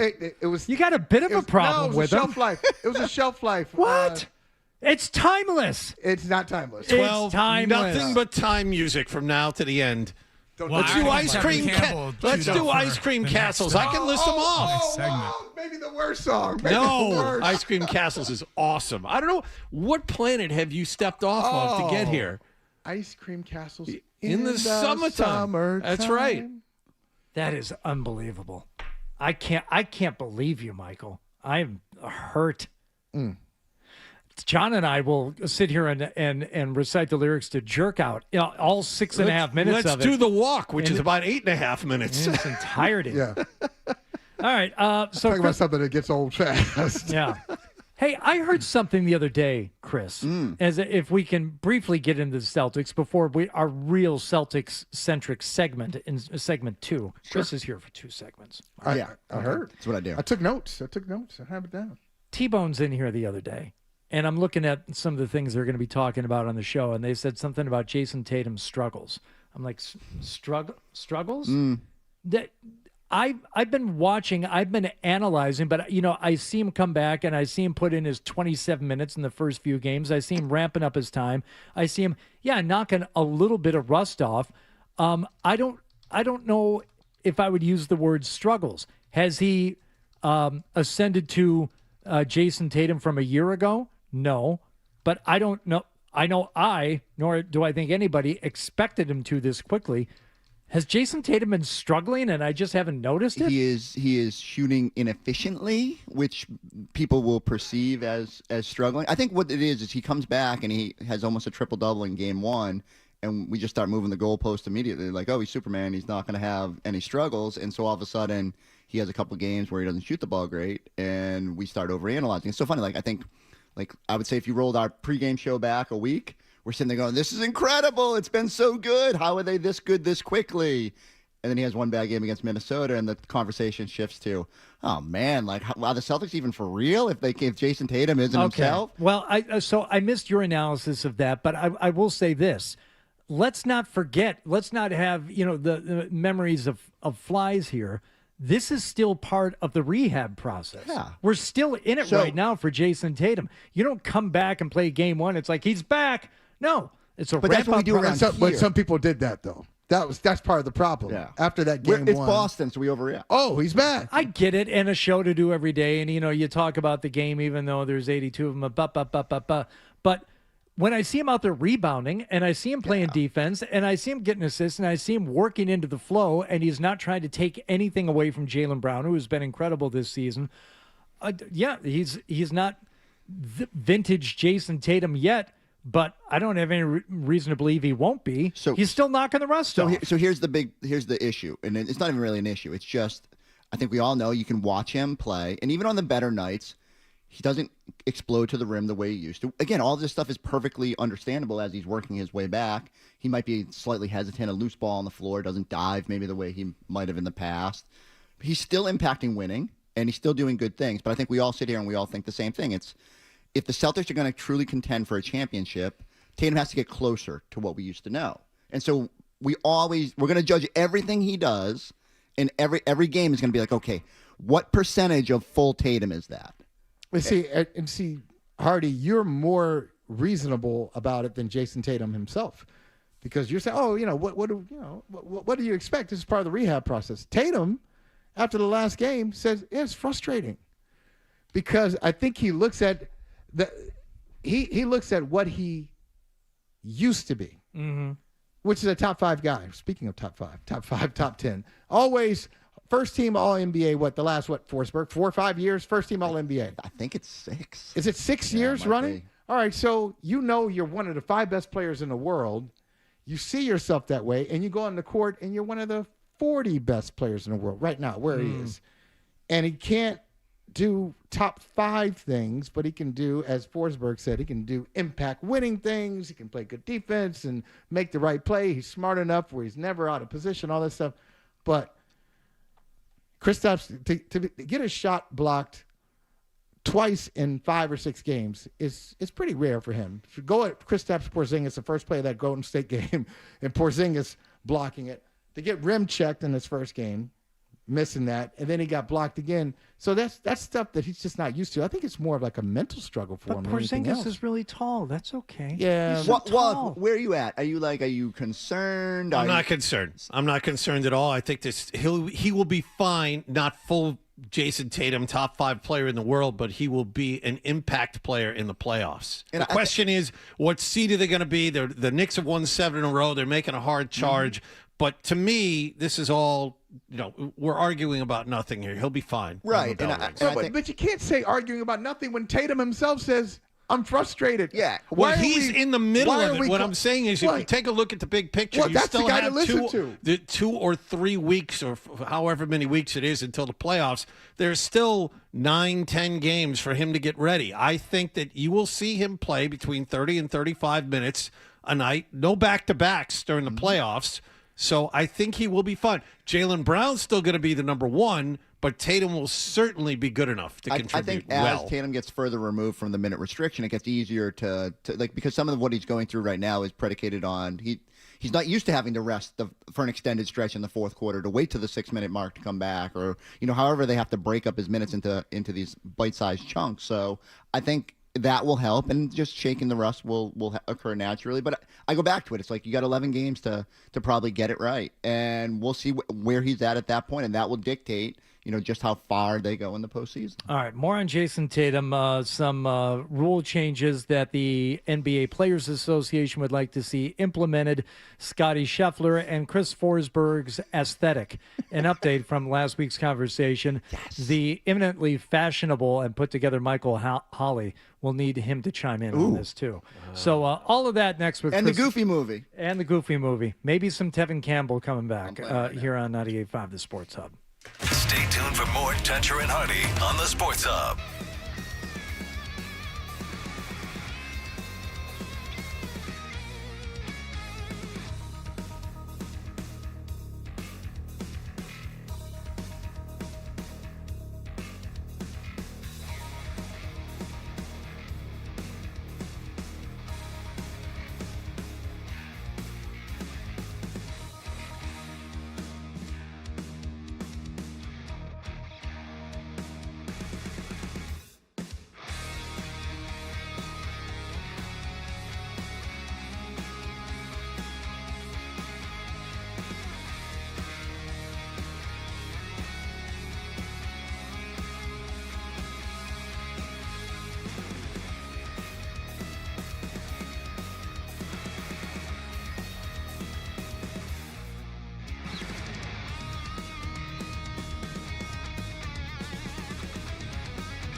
It may be over, Paul. I'm looking at you a lot differently this morning. What? I am. I don't understand this.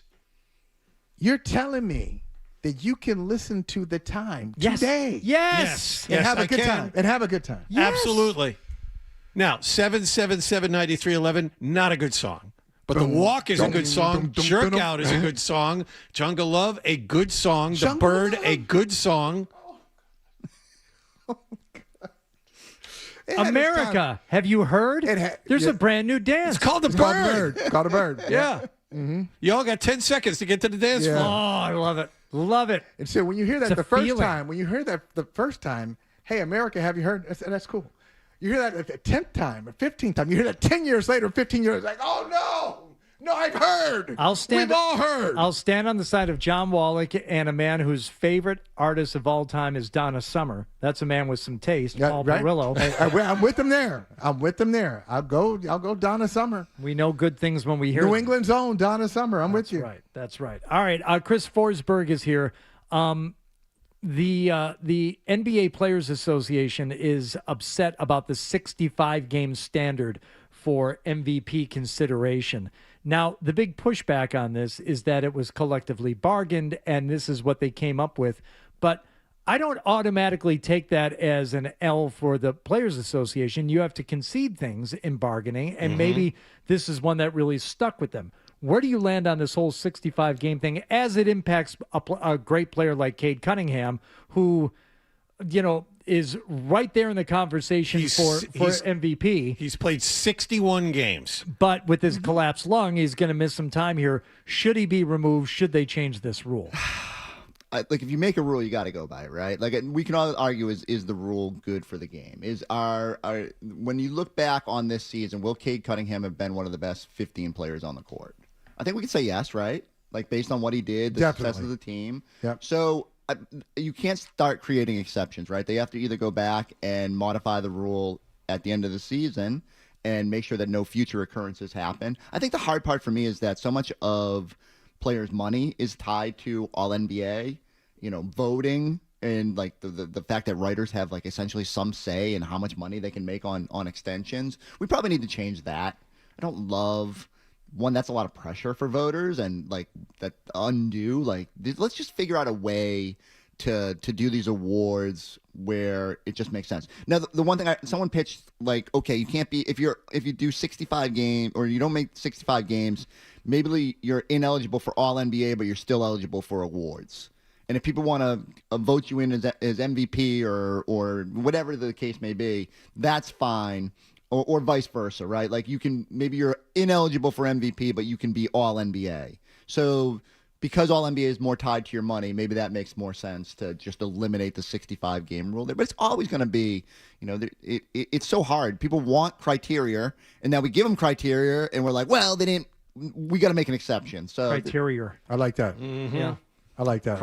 It's like having Remy back and Okajimer. Yeah.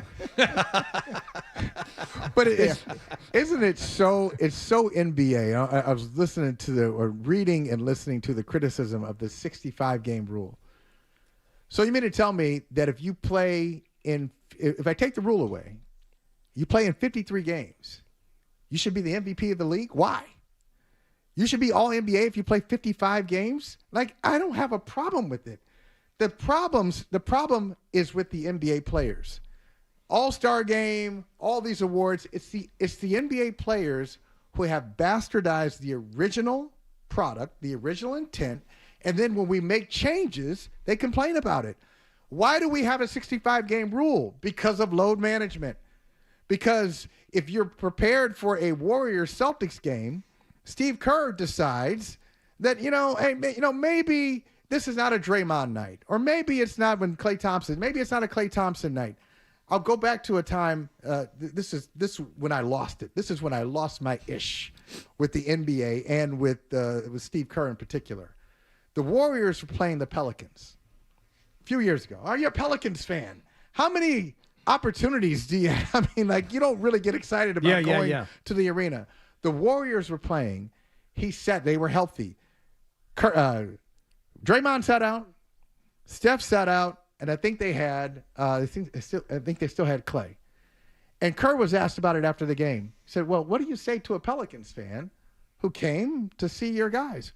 Well, I would tell them to check the schedule and look and see, we had back-to-backs. Like, dude, that dog don't hunt. No. Don't tell me that I got to keep up. I got to keep up with your schedule when I just buy a ticket to see these players perform and they're not there. So I got no sympathy for him. Major injury, maybe. See, it's a particular sticking point with Cade Cunningham, who I think should be the MVP. I don't think that team is anything without him, and that they're, he's what the MVP is supposed to be. How is this team without this one player on it? Okay, Cade Cunningham is a perfect example if that's your criteria for MVP. Is he going to make 65 games? No. Why? Load management? Did he sit when he didn't have to? Oh, no, his lung collapsed at the worst possible time when they're, make a run up to the playoffs. If it's important to the player and important to the team and important to the fans, then yes, I can see why this is such a sore subject. So what's the solution? 60. Maybe the solution is in a case like this. Because isn't Cade Cunningham like one game away? Isn't he one game 61. away? He's at 61 right now. But I'm saying, he was playing in his 62nd, but I think he didn't get credit for it because he wasn't on the court. Because 62 games for a major injury. Right, that's correct. So he's one game away from being eligible. I think in his case, this is not they're not playing around with this. This is a major injury. But I'd make a major injury exception. I might do that. But okay, but then now, so Jokic is going to, depending on how many games he misses, he might miss the mark. If SGA tweaks an ankle along the way, he might miss the mark. Wembanyama is close too. I'm just saying, if all of a sudden all these guys are hovering around the mark, and it becomes a thing. Now, some guys are probably going to play through something at some point because they want to hit the mark. Is that good for the game? There's just so many questions about how you do this the right way and ethically, and I don't know. I don't know if there's the right answer. It's 65 games. They play 82, so you're mad that you can't miss 17 games. I mean, let's just say it that way. You're mad because you're not eligible for a major award when you missed 17 games. That's insane to me. I think what it comes down to is one of the first things that we talked about at the beginning was the criteria were agreed upon.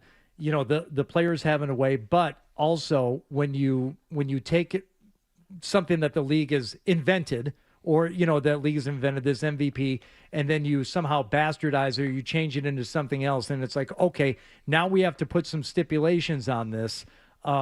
It's kind of the player's fault and the coach's fault and the team's front office's fault for making this an issue, because it doesn't have to be this way, except you guys started toying around with it too much and playing with it too much, and this is what you get as a result.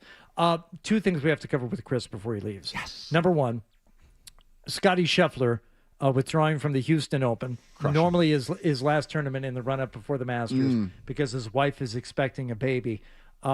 Your thoughts in general about the foolishness of having sex with somebody 9 months before an important tournament like the Houston Open, your run-up to the Masters, or in this case, the Masters Are we certain he didn't actually expertly plan this? Like, you can't run the risk of bumping up against the Masters, but clearly he is running the risk of bumping up against the Masters. I mean, he's going to miss this tournament. The baby's going to come flying out, and off we go. What if she's a week overdue? It happens. I would assume there would be a little bit of induction, or there's the scheduled C-section. I don't think Scotty's missing the Masters. All right. Well, it doesn't sit well with me. But is Felger going to rant about people missing things again? No, because it's golf, and I don't think you're going to spend a lot of time talking about that. Unaware. No, you do that on your own. What if I bought tickets to the Houston Open and all of a sudden Scotty's not there? There you go. Do I get a refund? Good question. The real thing we have to discuss is the Chris Forsberg look. Now, this was a topic of much discussion last week, and I went back and found a couple of emails. A couple more in the archive? Subject line like Forsberg's sad haircut. What? Sad. Paul says the Chris look. It's an AV club president who wants to show some girl way out of his league that he is cool. The glasses define the actual him. Everything else is wannabe. Wow. That's harsh. Oh, that's kind of hurtful. That's not the spirit of this exercise. That's a little too. That's a little too mean. And then I said, this last week, Bennett emailed in. He said he looks like a guy who rolls a few feet of toilet paper from a gas station bathroom and keeps it just in case his nose gets runny. See, this is.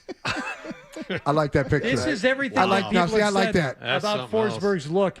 It's the haircut, and the glasses were split on. Fred loves the glasses. No, we're not splitting the glasses. Are great. Glasses are amazing. But shout out Denny. Michael, I was going to say, there you go. Go ahead, put that plug in. Do it. I'd be disappointed if you didn't. Very distinctive look for the glasses for both Michael Holley and Chris Forsberg. So let's just keep it to the hair and the mustache. Michael, do you have any thoughts? You and Chris are, I assume, friendly beyond work, and you enjoy each other's company for a very long time. Would you like to take an opportunity in this public forum to address? And you should not feel like our friendship does not preclude you. In fact, I would say friendship allows you to have this runway to be as critical as you comment on the Chris Forsberg aesthetic. No, the Chris Forsberg aesthetic is classic. It is wonderful. He's Timeless. a man of style. Love the hair. The hair is perfect. Don't change that. Mustache, not a fan. No, not mustache. No. That's usually the line of demarcation. Like, you know what the mustache? That's what I had the biggest problem with last week was the mustache. It's fair. And you know what? You guys will laugh, but so talking to some friends back home in the aftermath. They said, "What are you going to do?" And I said, "I've been on the fence. I've been kind of thinking about shaving the mustache." I do like that he's thinking about it, but he hasn't changed anything. He says the aftermath, like this is a wild beating. I can't do it now because then the terrorists win. Right. That's right. That's right. I can't do it. Now, I'll tell you where you would fit in, though. The mustache. You'll find a lot of people at a Time concert. See, that's what I was going to say about. With that. They all got it. This one here. He calls Chris Forsberg's look timeless, but says the time doesn't really hold up. Cool. And I like what I see. And, the song Cool, too. I forgot about that one. Cool. Hey, yeah. Listen, what if you came across people who talk like that in 2026? Hey, what's that, player? Hey, it's all cool. It's all good. Hey, Morris Day. What's up, baby? Yeah. I'm just chilling. I'm just doing that thing. Cool. Boom, doom, doom, doom. Maybe that's my next pivot. Cool. What if you came across people? Like you get me the hell out of here. If it's you ain't got to go home. Hey, you got to get out of here. Don't you hate it when someone comes up and y'all's joint just jerks everything in sight? Don't it make you mad? It would make me mad. Make me mad. I would love it. Oh my God! Awesome. If Morris Day came in here and actually talked like that in real life, I would. That's a mic drop moment. We don't even have to go on with the show. That would be it. I don't know if anything would make me happier to know that he actually exists like that in person. Oh, I would love it. I'm looking to see if Morris Day is anywhere near here at some Jerome? point. Yeah. Field trip? Oh, yeah. Where's Jerome? I'd go. Is Jerome around too? Jesse. No, Jerome. Yes. Morris Day and The Time have announced several 2026 tour dates starting April 11th in Northfield, Ohio. Okay. Not going there. Through August 28th in Detroit, Michigan. All right. Oh, Detroit? August 28th, Detroit. Late summer road trip to Detroit. I'll do it. Where's he playing? He's playing Napa. Oh, in Detroit, it's the Music Hall Center. Don't know it. Yeah, that's not a great sign. It could be fun. It's got to have a New England date. He's playing Napa in August. I don't know if he's here. Nothing. Hold on. No Connecticut. Nothing. Let me load the full. New Hampshire. Usually, tickets are available through Ticketmaster. Let me see here. Because he should. He's got a lot of fans here. Apparently, he's got hey Morris. You got a lot of New England fans. You better. You know what? You better add us. If you find it, Chris, tweet from the barber's chair later and let us know. It ain't happening now. You guys have forced me to dig in on this. We had to tape some very important stuff yesterday, and I literally was like, I should probably cut my hair, shave my mustache. I was like, no. Because then I got to go Wednesday morning and see those fools, and they're going to be like, yeah, we got them.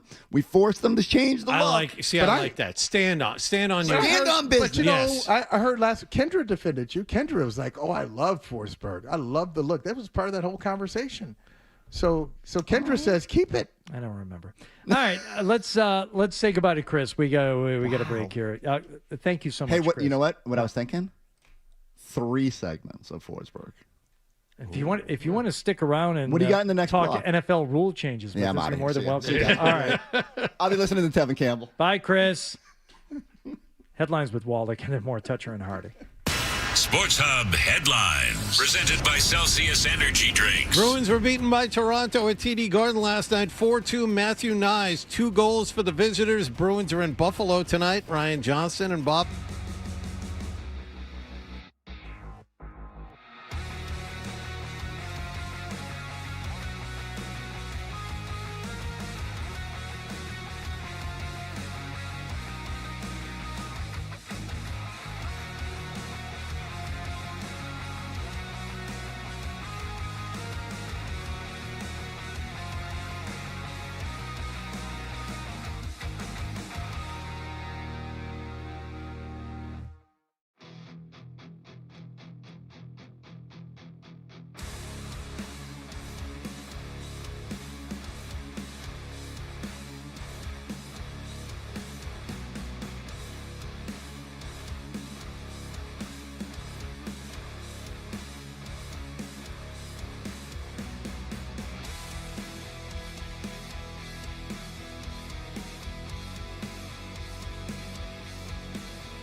It is Toucher and Hardy with Michael Holley in this morning. Thank you again to Chris Forsberg for joining us. The rule proposals submitted by the NFL Competition Committee have been revealed, and these will be under consideration at the league meetings next week. Number one, a rule that would allow the kicking team to declare an onside kick at any time during the game. Right now, they can only declare an onside kick before the end of the first half and end of game. Is that right? Yeah, I think that's correct. Yeah. You can only declare an onside kick at those times. Which is totally wild, isn't it? Like, you want an onside kick? Go ahead. Think about onside kick. Now, it may be a bad idea, but go ahead. Yeah, do it. What do I care? Man, you've seen a couple of instances, some famous cases where it's worked out, shocked you, like the Super Bowl. Super Bowl in New Orleans, right? And then there was a game here. Remember, Chip Kelly was still coaching the Eagles. Either Kelly did it to surprise the Patriots, and it worked, or the Patriots lost this game. They played terribly. Or Belichick tried to do it. Was it the mortar? Was that the mortar kick? I forget what it was. So they were ahead of the Eagles. They got cute. They tried the onside kick. The Eagles recovered and went and won the game. Yeah, it was a game where the Patriots were very good. The Eagles were not. Hence, Chip Kelly was their coach. Right. And they came out on top. But still, that should be part of the football experience. Anytime, the surprise kick. Hey, we weren't expecting it. We were expecting it, and yet we didn't have the hands team out there, or we had the hands team and it bounced off somebody's hands. I mean, that should be a part of football. Yes. Eliminating the kicking team's incentive to intentionally kick the ball out of bounds when kicking off from the 50-yard line. Okay. Modify the kickoff alignment requirements for the receiving team in the setup zone. Okay. I barely know what they are. I've been paying attention that much. Modify whatever you want. I don't care. Allow league personnel to consult with on-field officials when considering disqualifications for both flagrant football acts and non-football acts without being called on the field. So once again, allow league personnel to step in with on-field officials without being called on the field. This is the Jawan Jennings rule. So they want New York to be able to step in when they see something going on and say, whoa, what are you guys doing down there, without them being called first? Is that what they want? That guy punched somebody and you missed it. Throw him out of the game. Or that was just a retaliation thing. Hold on a second. You guys didn't see the first part of this. So I think that's fine. This is the one that it will be interesting. For 1 year only, the NFL officiating department should be allowed to correct clear and obvious misses by on-field officials that impact the game. Why is it only for 1 year?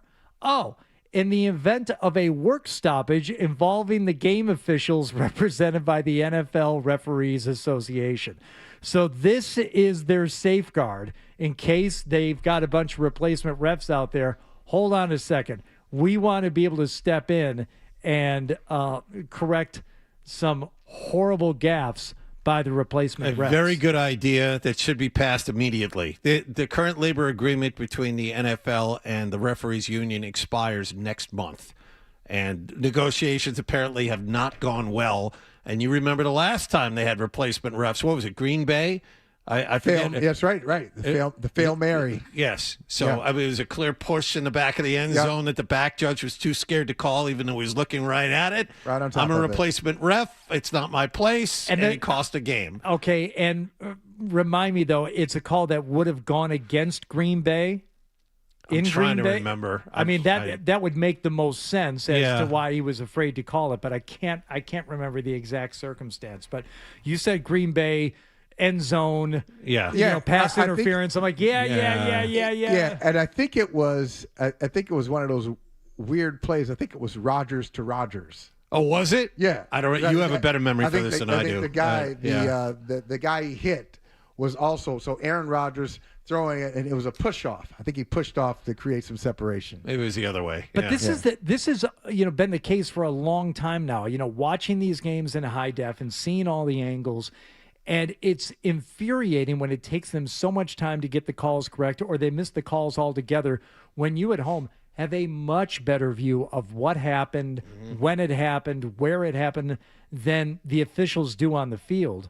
There should be, I don't know if there needs to be more of it, but there needs to be at least an expedited way of getting the call right from the people who have the best view, and the people who have the best view are watching it on TV. But, Hardy, I wonder if even with this change where you're allowed to come in and you're going to swoop in and save the day, if that would even fix some of the Monday morning debates or whatever. Not Monday all of or them. Friday, whatever, No. after that game. Because I think of the Baltimore game, the Baltimore-Pittsburgh game, where Isaiah Likely catches what I think is a touchdown. He, catches Michael, the ball. I'm with you. Holds it away. That's just does he make a football move? Yeah, he keeps the ball away from Yes. the defender. Yes. And they say that's not a touchdown. If they come in and correct that, do they say it's a touchdown, or is it still, well, it didn't make a football move? It's still. There are a handful of plays that take place on the field in real time that should be left there, and the biggest one is the catch. Did it look like a catch? Yep. Did he come down with it? Yes, yes, yes. When you slow it down frame by frame in super slow-mo, you can see there he's jostling the ball. Stop it with that nonsense. He caught the ball. Caught it. He absolutely caught the ball. Did his hands come off it for a split second when you watch it in slow-mo? Yeah, well, that means he didn't have control. Oh, shut up. You know that he caught the ball. We all know that he caught the ball, and that's where it really is going to be problematic. I agree with you mostly on the catching of the football and what constitutes a catch.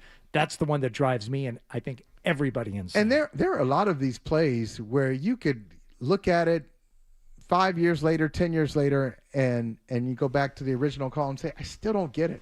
Okay, do you guys remember this?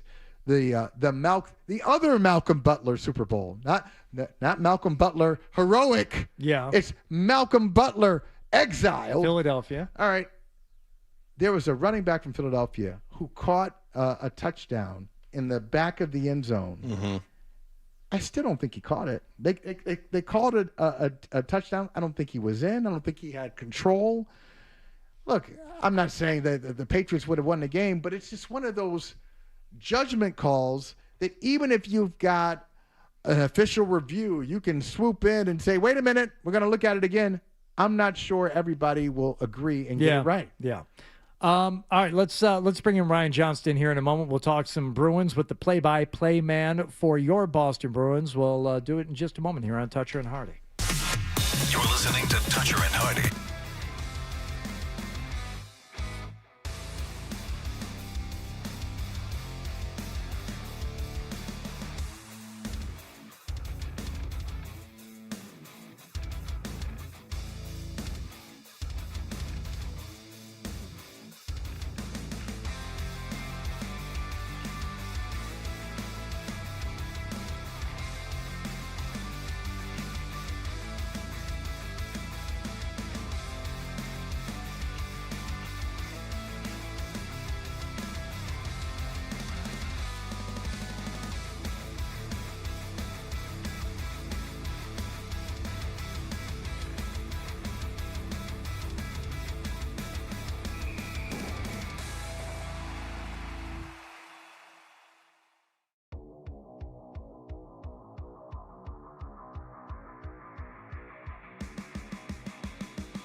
opinions. Boring. And he's back with Fred on the Sports Hub. Hey. What's brewing? With Ryan Johnston. Forgot about that. All right. Yeah. How do we not remember to do that? That's until tremendous. now. Need more of a tail on that. I would like that to continue. I think we do need to do that. Yeah, we'll extend that out, and it'd be nice to have that playing in the background as we welcome in Ryan Johnston here on Toucher and Hardy, the voice of the Boston Bruins here on 98.5 The Sports Hub. Good morning, Ryan. What's going on there, boys? Wow, we're just basking in the glow of that wonderful performance from your Boston Bruins last night. That was quite a display. Yeah, not what anybody was hoping for, certainly last night. It was, I kind of got the feeling, listening to Marco Sturm on Monday and Tuesday mornings, that he maybe was a little worried about that game coming off of, the game in Montreal last week, and then the game on Saturday night in Detroit where they get an emotional win and, get themselves in a better playoff position. I kind of feel like he thought maybe his team might overlook Toronto a little bit last night, and they just never found their game. They started well. They're up 1-0 after 5 minutes, and then I don't think I've seen them play as poorly as they did in the second period all season. I was reading somewhere that the Bruins gave up 12 odd man rushes last night. Yeah, that was Marco's number. I think he gave during his post-game media availability. I didn't count, but it seemed like a lot. And it was just, a lot of it was self-inflicted. As Beersy was saying last night, it's not like Toronto is a difficult forechecking team or a tough defensive team to play against. I mean, they've got a lot of holes on the back end, especially. Bruins just, they didn't have it last night. They, passes were off. They were turning the pucks over, at coming out of their zone. They turned the puck over trying to enter the zone. It just, it just didn't work last night. There unfortunately have been games where that has happened, and for some reason, especially out of the Olympic break, it seems like they tend to happen against teams that either aren't going to the playoffs or at the time are out of the playoffs looking in, like Nashville was a few weeks ago. It just, I don't know whether it's the fact that they've taken them lightly or it just happens to be a bad matchup, or, like last night where it just, the guys just, for whatever reason can't seem to handle the puck, but it just keeps happening. It was trouble handling the puck last night, and you said one of the things that Sturm said afterward. He had the number of odd man breakaways that the Bruins had to contend with last night. He also said that they needed to play better in front of Swayman. I said earlier it would help by being in front of Swayman to begin with. Maybe putting a guy in between the puck handler and your goalie, because there were so many times last night where you're like, well, thank God Swayman had a decent night. Otherwise, that game would have been, 7-2. There were a couple of 2-on-0 breakaways. There was 2 breakaways during a power play that you had. I mean, it's really something. The shorthanded chances. I'm like, where is everybody? Forget about playing better in front of them. Start by getting in front of them and having someone back. That would be, I don't know how that happens, Ryan. Yeah, and what's amazing about how Swayman has played too is, in a lot of the wins, he's been kind of hung out to dry quite a bit. Look at that game against Detroit the other night. I mean, they give up 23 shots in the third period. He was just as good as you can be, and ends up winning them that game almost single-handedly, it felt like. I should say last night, Stolarz made a couple of really, really big saves, especially on those the early part of those power plays. They had those 3 power plays basically back to back to back in the second period, and Stolarz came up with a couple of big ones on Geekie. He stopped Pasternak on a one-timer. Game might change if they get a goal there and kind of retake the momentum in that game rather than giving up the shorthanded breakaway to Nyes and then that gets the Leafs going kind of the other direction. But you can't ask any more from Jeremy Swayman over the last handful of games. And now the question is, does he play again tonight? Because, you played him last night against Toronto, obviously expecting that you're going to win that game against a team that's not going to the playoffs and doesn't have a whole lot to play for. And he won't be overly taxed in getting the win. He'll be right, you would hope. And so, do you bring him back tonight against one of the best teams in the league, which, the Buffalo Sabres? It's unbelievable how this team has turned since the last time the Bruins saw them. They haven't played since the first game out of the Christmas break.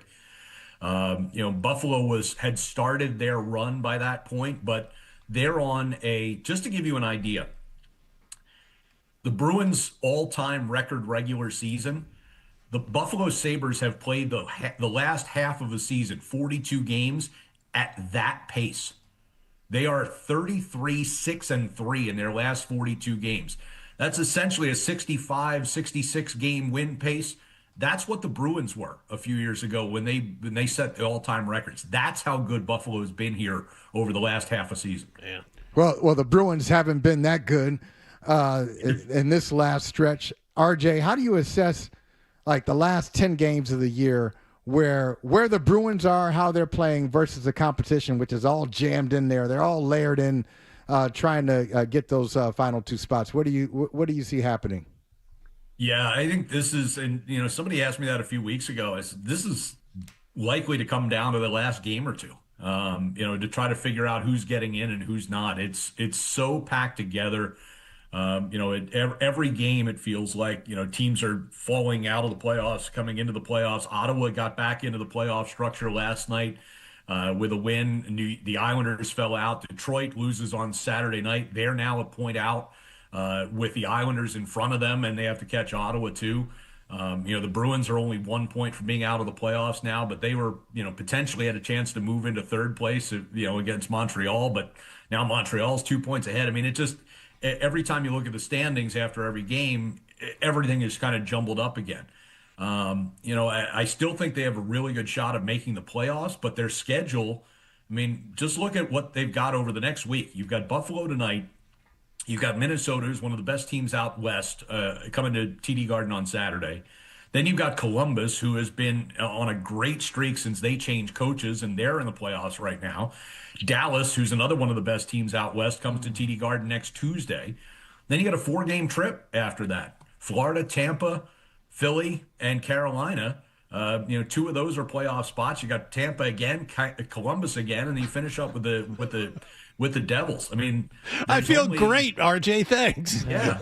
There's only, 3 teams on that list that aren't going to the playoffs, that really don't have anything to play for. Hey. And so, they're going to have to be on their toes, and they're going to have to win some of these games that they're going to be underdogs in if they're going to make it. RJ, I apologize if you already said why, but you already mentioned what is Swayman going to go again tonight against Buffalo. Why didn't Korposalo start last night? Because Swayman had started the 3 previous games. They've been going in the last stretch of 10 games or so. Mostly Swayman, but Korposalo sprinkled in at least every third game, and they did a few every others there at the beginning of the month. Why wasn't it Korposalo's net last night? Yeah, Marco Sturm, I asked him about that yesterday morning when we did our pregame interview, and not that it would have made a difference.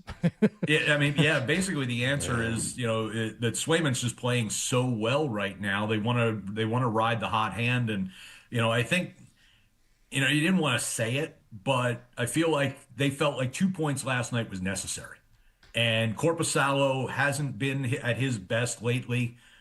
His last, I think, 5 starts, 4, or might even be 5 out of 6 now. He's given up 4 or more goals. He just, he's been okay, and he's been peppered pretty well in some of those games, but he just hasn't been as good as we saw him earlier in the season.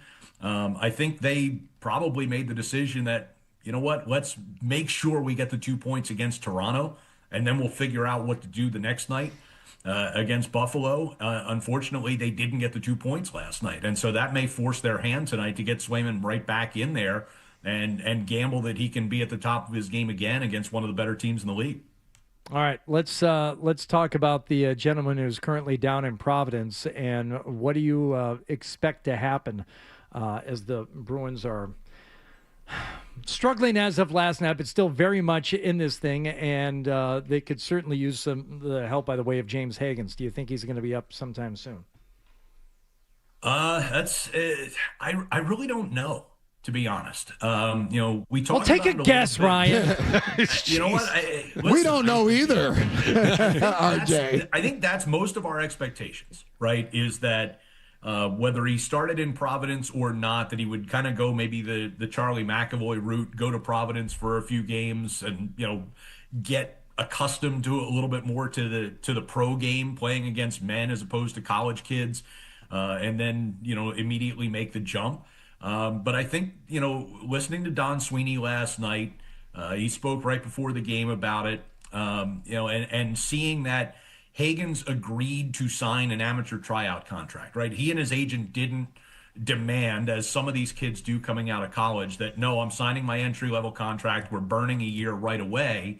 I think, and Hagens said the right thing when he talked to the media the other day and said, I'm looking forward to proving myself at the pro level. So we'll kind of see how it goes here. And, if he goes down to Providence and he makes he makes a splash right away, then I don't doubt that he'll be up here. But there are advantages to him finishing out the year down there and potentially getting to play more and in, more high leverage situations at that level than he would likely get here. You're not going to pop him onto the first power play unit here and things like that. So, Don Sweeney has said multiple times this year that the decisions they make with this kid this season are going to be focused on the long term. It's not just about getting him in here this year and seeing what he can do. They want to do the right things for his long-term development. So, it sounds like they're willing to slow play this if they feel like that's what's best for him. But if he goes down there and lights it up, I wouldn't doubt that we see him before the end of the year. One question, Ryan, and this speaks to whether or not you actually see James Hagens. If it's not right for him and they don't bring him up, and that would be the difference between maybe stealing a game and making the playoffs or not, do you think there's any pressure on this team to make the playoffs this year? Pressure is, I wouldn't say there's pressure. Listen, they've been talking about it for a long time. They wanted this team to stay together and wanted to make the playoffs, right? They didn't make any significant moves at the trade deadline because they wanted to keep this team together and give them the opportunity, and some of the moves that they wanted to make just didn't materialize. But, listen, would it be a disappointment for the organization at this point if they don't make the playoffs? Yes.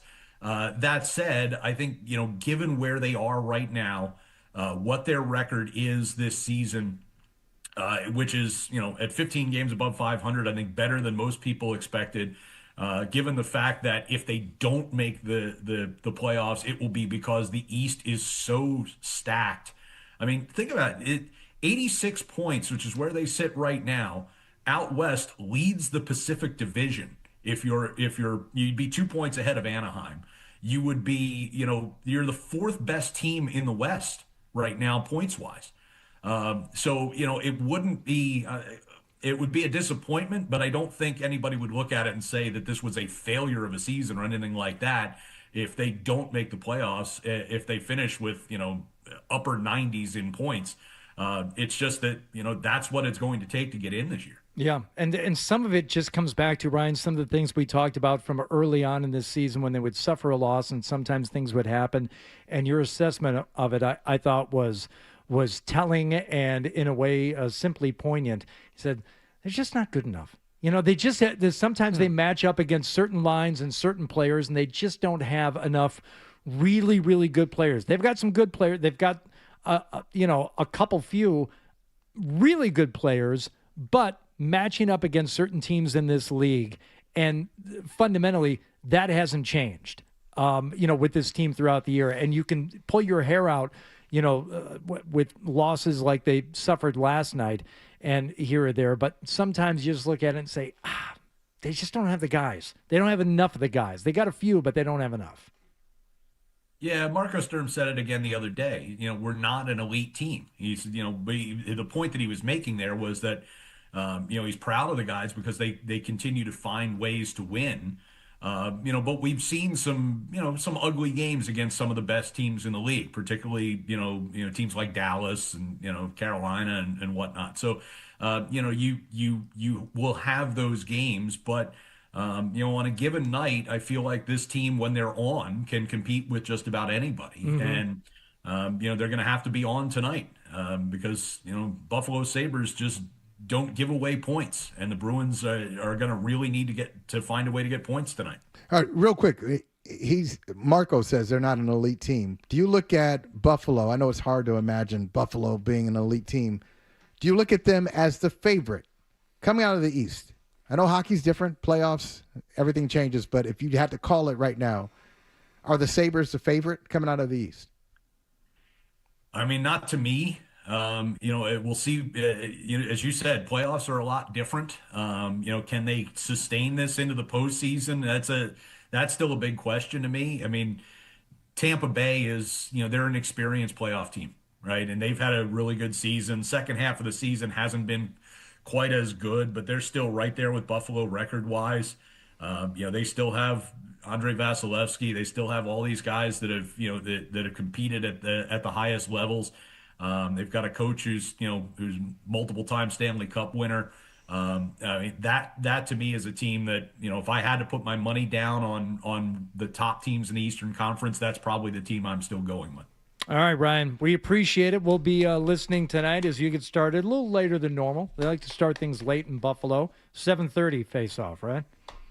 Yeah, I want to give us an extra half hour in Western New York. So okay. Who's going to turn that down? Who wouldn't want that? You enjoy your time there, buddy. Enjoy yourself. I know you do. Ryan Johnston alongside Bob Beers tonight on 98.5 The Sports Hub. Thanks, Ryan. See you guys. All right. We'll talk to you soon. There he goes. We have the stack. We have the email segment on the way. Stay with us. Michael Holley in for Fred today on Toucher and Hardy. You're listening to Toucher and Hardy on the Sports Hub. Tune in to the Honda Accord Hybrid.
to do the email bit. It's powered by Jeffrey Glassman. Injury lawyers, if you've been hurt in a car or work accident, you got to get Glassman. Don't just send an email. Call all 617-777-7777. Oh, yeah, there you go. Or visit gottagetglassman.com. Can't forget the number. Can't forget it. So easy. Yeah. I have an email here. Oh, You John, mind jumping if I right start? in. No, but okay, good. Welcome change. John, last evening I watched all of Grant Williams' 17 minutes against the Kings. He sat in that Walter McCarty, James Posey baseline three. He was open all night, made the right pass several times. This morning, friend of the show, John Corrales, reported the Celtics had been bonding over the board game Katan on the team plane. I thought it was Katan. It's good. No, Katan is something else. Isn't it? Miroslav Katan of the Bruins, perhaps. All right, Katan, however you pronounce it. You, meaning me, famously gifted Grant Williams the board game Katan, and we had a chance to talk to him a few years ago during Media Day. And some may say he started the Celtics Katan Club. I had been hoping for a Celtics reunion with him this summer with unrestricted free agent Kristaps Porzingis. Could you see a Celtics reunion with Grant Williams next year? You're a dumb bird, Jeffrey Robeson. The answer is I don't want him here. Oh. I don't want him here. You don't want Grant Williams? He's a lot. Oh. He's a lot. I remember famously they mic'd him up during a Celtics playoff game. And why? And why did they do that? He was all right, guys, way to go. The great part about that was no one was paying attention to him while he was doing that. And if you talk to Jason Tatum, Jaylen Brown famously said, you need about 2 years to get used to Grant. 2 years? That's a great Grant long time to 2 get used years. to something. Grant told us. After about a year, you might say, this is not going to happen. Grant told us very famously during that Media Day interview we did with him that, oh, you know what? All the guys have been over to the house. They played board games. We got Jason Tatum and Jaylen Brown in there, and he looked at her and said, Grant Williams is a goddamn liar. I've never been to his house. I love that. I don't think Grant Williams is walking through that door again. I think he's pretty much going to stay far, far away from this team. I got an email, Hardy. Can I share it? I hardly ever get emails. Can I share my email? In a moment. Okay, thank you. In a moment. Good. Because Ryan shared something with us that I forgot to bring up during Forsberg, but Hugo Gonzalez apparently has to carry the Katan board around everywhere. It's one of his rookie duties, and he has been tasked with bringing it on the flights. He says he hates it. He doesn't play. Maybe he's not invited to play. The players of Katan, this board game, are Peyton Pritchard, Derek White, Jordan Walsh, Ron Harper Jr., and Neemias Queta. And it's 3 to 4 people play this. It's almost like a Roblox situation. You got to build roads and encampments and cities, and you have to trade for resources to build all this. Peyton Pritchard claims that he wins about 60% of the time, which is impressive when there are 4 people playing. But there's been some pushback against Pritchard's prowess in this game. They said they're going to gang up against him. They're going to start forming alliances so that they can beat Pritchard in Katan. I was telling you earlier, Hardy, I'm looking at the story from 2024. This is a big obsession for Josh Allen of the Buffalo Bills. Josh Allen and the Bills play Katan all the time. Dawson Knox, Dalton Kincaid, Spencer Brown, all these guys used to play. They would just go crazy. It was like a locker room thing for the Buffalo Bills. So I honestly, I've never heard of it before. I read the story a couple years ago. I'd never heard of it. Obsessed with this. This is Jordan Walsh talking about it. If you could pull me up there, please, Adam. Thank you. No, That's on. You should be up. No, maybe Nick turned it off I'll when play he it was from in. here. I got you. All right, when he I was. have to just give you the opportunity to respond. Peyton said Jordan sucks. That was a direct quote. And Derek said Jordan's a roller coaster. But I didn't get a chance to ask you, so I just... First of all, okay, this is for Ron, this is for Hugo, this is for Nimi, Peyton, Derek. I'm definitely not the worst player. I have the second most wins. Like, what are we talking about? You know what it is? I have the second most wins. Peyton doesn't like me because Peyton has the most wins, and I'm trying to turn the table so everybody just goes at him and attacks him. He doesn't like that, so he's trying to attack me. That's what it is. But he knows I'm not the worst player. All right. That's enough. I like. You know what? I like I'm it. glad. Hardy. I'm glad they're obsessed. I like it. I'm glad they're obsessed with it. Listen, I do not share the obsession. So then, it's fine. hey, and John, you remember this story. What would you rather have? Would you rather have the Celtics on their team playing Katan, or was it the Memphis Grizzlies who got into the big fight over? I think it was the Grizzlies. Got into a fight years ago because they were playing cards and somebody didn't pay up, and it kind of spilled over. Like, that's generally what happens. Yeah. Or the middle ground. So that was the extreme, fighting over unpaid debts. Yeah. In games. But the middle ground was, say, the Celtics of KG and Paul Pierce, and they'd have a little poker game going or something, have a little money, cash on the table and all that kind of stuff. So this is wholesome. Yeah, this is wholesome. That's very true. I got an email. Hold here. on, sorry, 12. You first. Yes, thank you. Well, I wanted to mention it because it is from a Sports Hub advertiser, Doyon's Appliance. They reached out. I wanted to say thanks to Beth from Doyon's Appliance. I've been a customer for years. This sounds like a plug bitching more you than guys. an email. Yeah, it's both. But she just reached out to me to let me know that they're going to come and service my my washing machine. I was bitching in the pre-show meeting the other day about how my washing machine was on the fritz. So thanks. I've been a customer for years at Doyon's, and now I'm going to have them do some service. Look at that. I'm a fan of the Reading location. Look at that, Sports Hub Hardy. advertiser. Look at that synergy. So thank you, Hardy. Continue, John. Air brake. All right, go ahead. All John. right. When Michael is here, we invariably get emails about when Michael and I used to work at the other place, and this is one of those emails. This is from Bob from Lawrence. He said, my theory is players from the Celtics, Bruins, Red Sox, and Patriots who live here probably make a decent salary, maybe low six figures, by doing charity appearances, card shows, and things like that. Then, Michael, there is Keith Foulke. He was very responsible for the Red Sox run in 2004. Then in 2005, he's a weekly guest on what Bob calls the Holley and Wallach Show, which was not what it was called at the time. All that goodwill went away, one bizarre interview at a time. It was appointment listening every week as Keith would pop off about the Red Sox fans and how much he hated it here.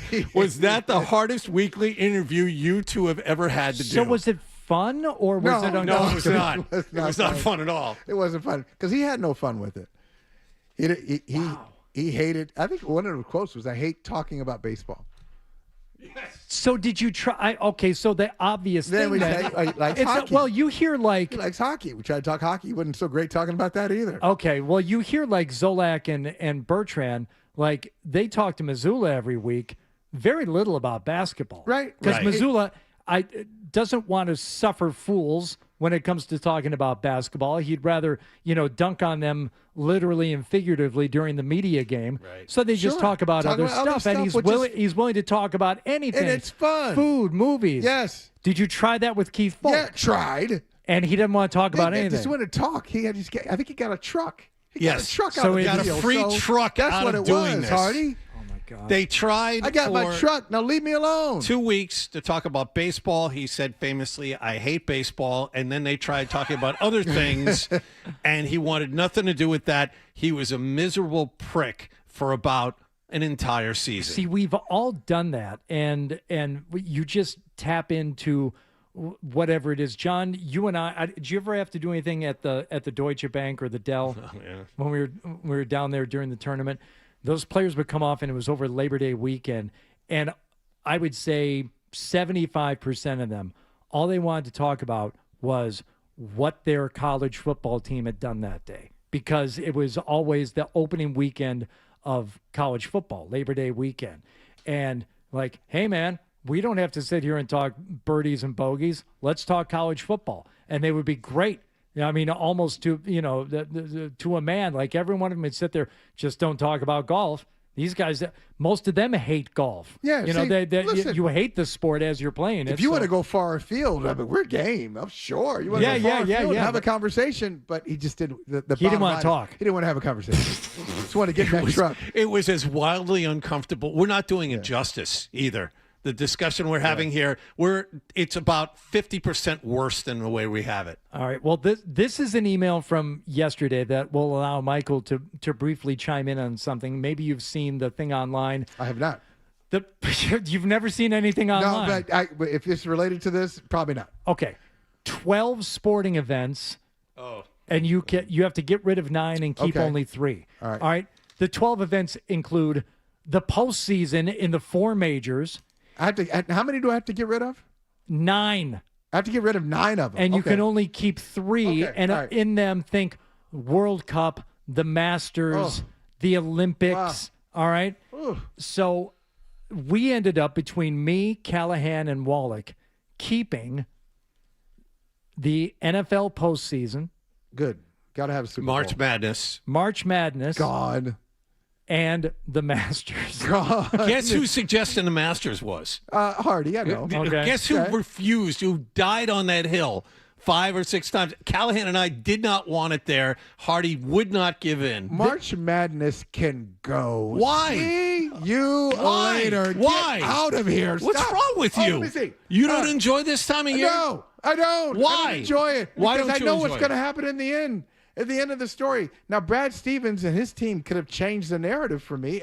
If Gordon Hayward, if that shot had gone in, we truly could have had that Hoosiers moment that all the March Madness in the March Madness industrial complex, they keep telling us that this is going to happen and anybody can win it in Cinderella. There's no Cinderella. There's no Cinderella. Not it's when you chalk. Not when you get down.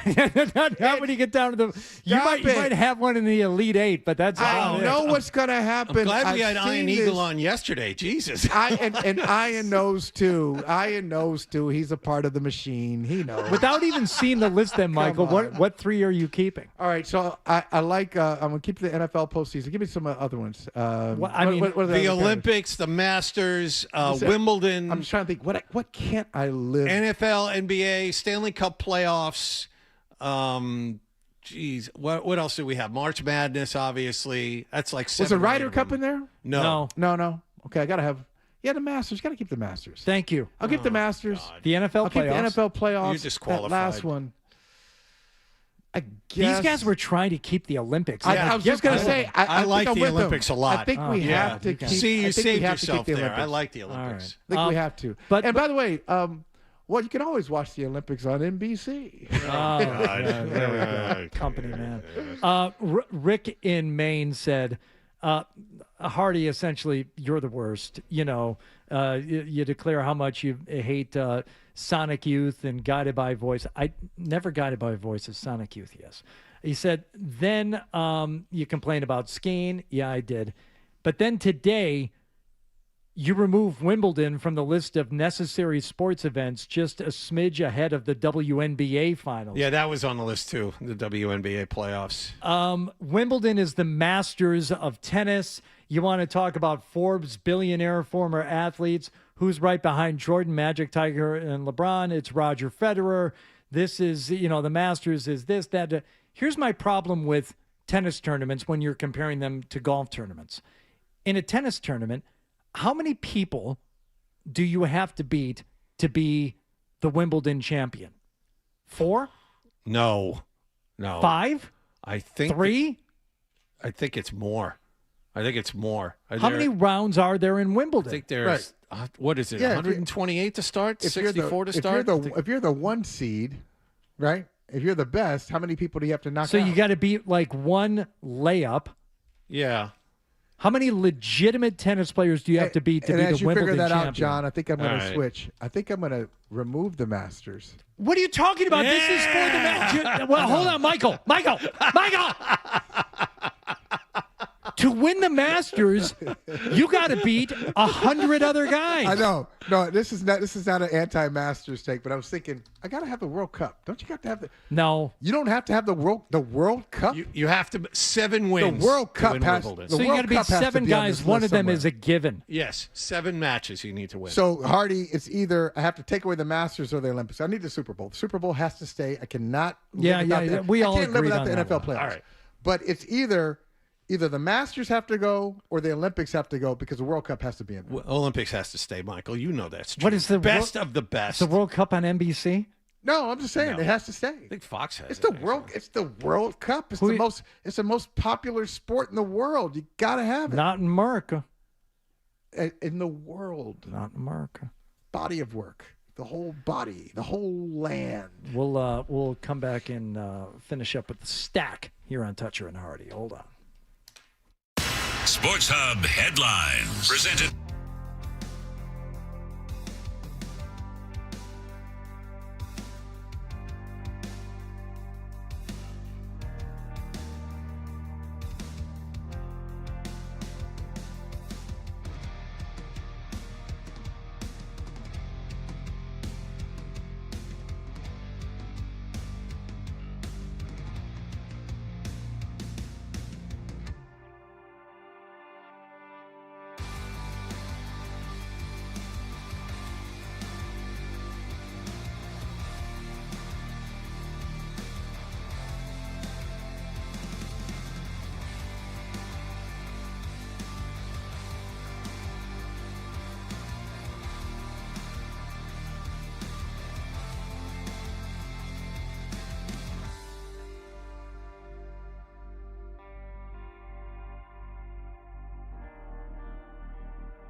Think about that right now. Toucher and Hardy. It's ridiculous. The Sports Hub.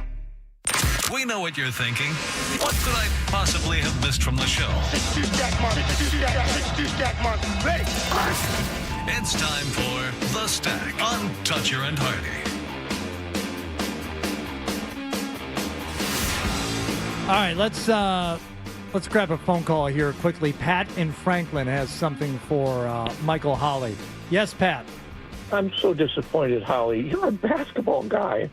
The NCAA tournament's still the best thing ever. Wallach, VCU, Martelli. Damn right. A team 18 points down. They beat UNC. How is that not on your? I'm so disappointed. If I love Holley, basketball, and if I love basketball and you love basketball, wouldn't you fight for the best basketball being played in the land? And it's not college basketball. Why wouldn't you fight for pro basketball? Oh, it's so boring. College is the best, man. So you think the best players, you think the best basketball players are playing in college or the pros? Be real with me. Come on, baby. Be real with me. Go watch Arkansas versus High Point. That was one of the best games you've seen you're in 5 dodging. years. You're dodging. It is. Who's the best basketball player play in the world is in college or the pros? You tell me. So talk to me in 2 years when Darius Acuff is playing for the pros. Exactly. In the pros. You got to watch the college. Who's the college Wemby? Who's the college Jaylen Brown? Who's the college LeBron James? Kevin Durant? Are you kidding me? Look at Villanova in 2016 and 18. They're all in the Knicks now. Yeah, but you would rather watch them now. You'd rather watch them as they're refined you want to watch and them polished. in college because then you can see how they turn into great pros. Holly, you disappoint me. I'm sorry to disappoint you. Yeah, you know what it is, Pat, and I understand. It's not the anger so much; it's the disappointment, and that should hurt. That should hurt you more, Michael. He would rather watch the championship of amateur basketball than pro basketball. Thanks. The problem with Pat's argument is that if you're just talking about regular season NBA. Or I'd say maybe the problem with your argument is that if you're just watching regular season NBA, no, the level of competition and the fact that there's something on the line each and every game in the college tournament, it's one and done, one loss and you go home. That adds a drama to it that cannot be replicated during the regular season of any professional sport, no matter how good the players are. Well, I'll say this. It's the inherent drama, Michael. Sure. As much as I'm sure that Hardy. Like the Masters. I'm sure that Hardy Pool college radio was fantastic, but I think I'd rather listen to this version. There was nothing on the line in college radio. Pro. Give me the pros. Give me the pros. Give me the skill level. Give me the athleticism that I can't see anywhere else in the world. Not somebody who's going to be, doing this in 2 years. Well, how about this? A choice between the NBA regular season and March Madness, which you okay, all right, maybe March Madness, maybe. There you go. Well, maybe. you're keeping March Madness and getting rid of the NBA regular season. There you go. Now you and Pat can be friends again. All right, Wallach, what is it that you have over Real there? quick, Ben Johns is the #1 pickleball player in the country. He's 27 years old, has been the #1 pickleball player for 6 years. I have 10 really quick ways to win. Never attack too early. This is the foundation of John's entire Don't let him approach. into the kitchen. Keep him on the back line. That's right. I agree. Don't overplay one pattern. Don't even know what that means. I don't either. Stay connected to your partner and the ball. Sure. Okay. Here's one solid one. Own the middle. Oh, yeah. You got to own the middle. That's true But you get somebody with a wicked down the line shot, and you're going to be made to look foolish. And never miss an opportunity to attack. All right. Own the middle, Hardy. Own the middle. There's nothing. You know what? You get beat with a down the line shot. That's a great shot. What are you going to do?